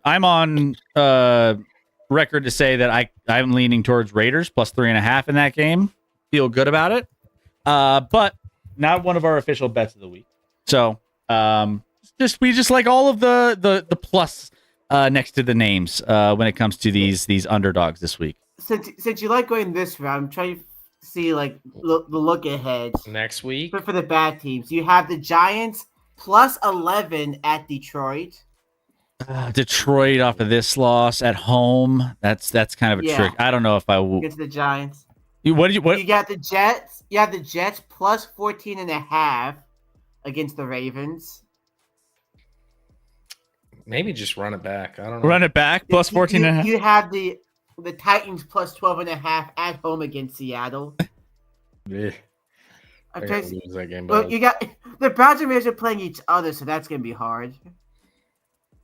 Who is Raiders and Raiders? Oh, yeah, Raiders are favored by 1.5. So Browns have plus. Browns on the road. Yeah, Browns on the road. Like with Shador. Browns on the road with Shador, and then I don't know if I love that. And then also too, like the Lions at home after a bad loss or after a loss like this against New York. There's some. We have to think about it. We'll have to think about some of these. And I think the Seahawks might win by 30 against the Titans next week. Seahawks minus 12.5 if we want to take a big boy favorite. I think that's the most confident of teams will cover. I am. That might climb to Titans suck. I mean, that's easily going to get to 13 or 14.5. Here's one that you might like, Scotty. Cowboys at home plus 3.5 against the Eagles. Cowboys at home plus 3.5 against Philly. A Philly team that we know can't offense if they're left to. But all teams can offense against the Cowboys, though. That's the thing. Yeah. I mean, the Broncos put up how many points on Cowboys? Like, I'm not high on the Cowboys, but I sneaky do like that. Yeah, especially Cowboys off of a bye week as well. What do you mean? They play. Oh wait, no, Cowboys play tomorrow. Oops. So they have a. And then after that, they're on a short week against the Chiefs on Thursday. So no bye week. And it's a short week leading up to Philly. Back-to-back short weeks. Dallas got screwed by the schedule makers on that one. Well, they got screwed by employing their defensive players. By employing Matt Eberflus to run their defense. What do you guys think about Chris Olave? Oh, that's the one I forgot. And listen, my son's in a 3rd grade fantasy football league. We picked up Chris Olave off waivers this week. But yeah, Yeah, Olave is a beast. Like he's the only reason to watch the Saints. I mean, he's the bright spot. Let's be real. Like, I mean, he's quietly like a top 10 fantasy wideout this year. yeah, Yeah, and he's no been one's great. and no one's talking about him. No one's. and he's injury prone, but that's mostly because his quarterback throws him into situations where he might die on a play because of concussions. Like he's had some concussions because the quarterback has not, whether it was Derek Carr or whoever, mostly Derek Carr, but just throws him into a terrible situation. But Olave's talent is not debatable. True. So I like Olave moving forward, especially for my son's team. If Drake London's hurt moving forward, we gotta adjust. Yes. Need Olave. Terry McLaurin to come back if Drake London's hurt. Somehow we have those three guys and we have Malik Neighbors too, but then we know what happened with him. All right. Well, yeah. So we're gonna be back here Wednesday. So Wednesday night we'll be rocking and rolling with you guys with Week 12 preview and talking through some different news going on in the NBA. See what's going on with that, and also some other news going around the other sports world. So make sure you stay tuned for Wednesday night's show, and we will be back live then. Otherwise, that's gonna do it for us tonight. We will get you guys out of here. It's been a late night because obviously, we had some great conversations going with you guys. You guys bring all the heat in the chat as always. So we love you. Thank you so much. But we are getting out of here. So roll back with us. Hit that follow button if you're new to the channel and just joining us for the first time. Good night. Go Broncos. W Stream says Tay. Thank you guys all for being here. We can't do this show without you. Thank you, Chairman. The Chairman and Joe, thank you for being here. W's in the chat for them. They rocked and rolled with us tonight on our stream. We will be back live Sunday night to do that again with some more of you guys if you would like. Absolutely, Chairman. Anytime. Also, thank you for all the follows. You're the best, Chairman. Rec, you're the worst. I'm not following for that. Eddie, thank you for the follow. P3, all the bits. Appreciate all the jokes and the bits. Diacola, thank you for the 100 bits. Thank you for the raids for Helv and for Brendan. Thank you. And Captain Urban, thank you for the 5 gifted. Blizzy, thank you for the follow as well. Love you guys.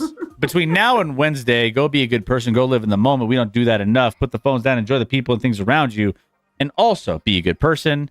Scotty, what else you got for him?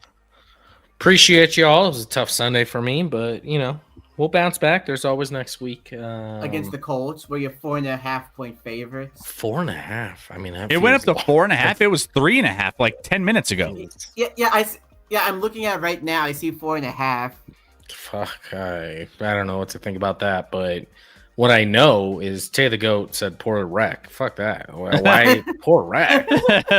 Wait, what? Rec does it to himself. I only give the best takes.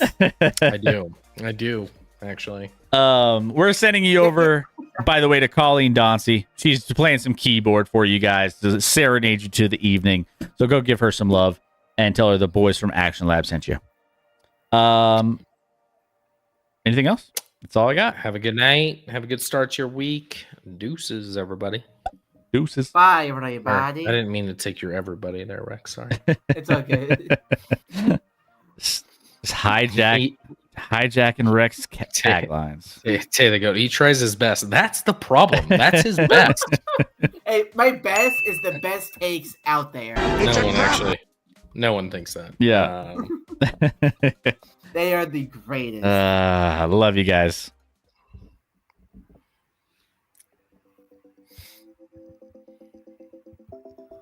How did Asante Samuel Jr. do this week? Hey, the defense got very simplified with them, and we had our best game. Answer the question, Rack. Answer the question. His impact was felt on the defense. He did great. He did amazing. Great fucking analysis. Well, Asante Samuel Jr., who hasn't played in 45 months. It's going to be the difference. It was the difference. He inspired James Pierre to go from nothing to an absolute stud. So he wasn't good enough to play over James Pierre? Is that what you're telling me? He's still catching up.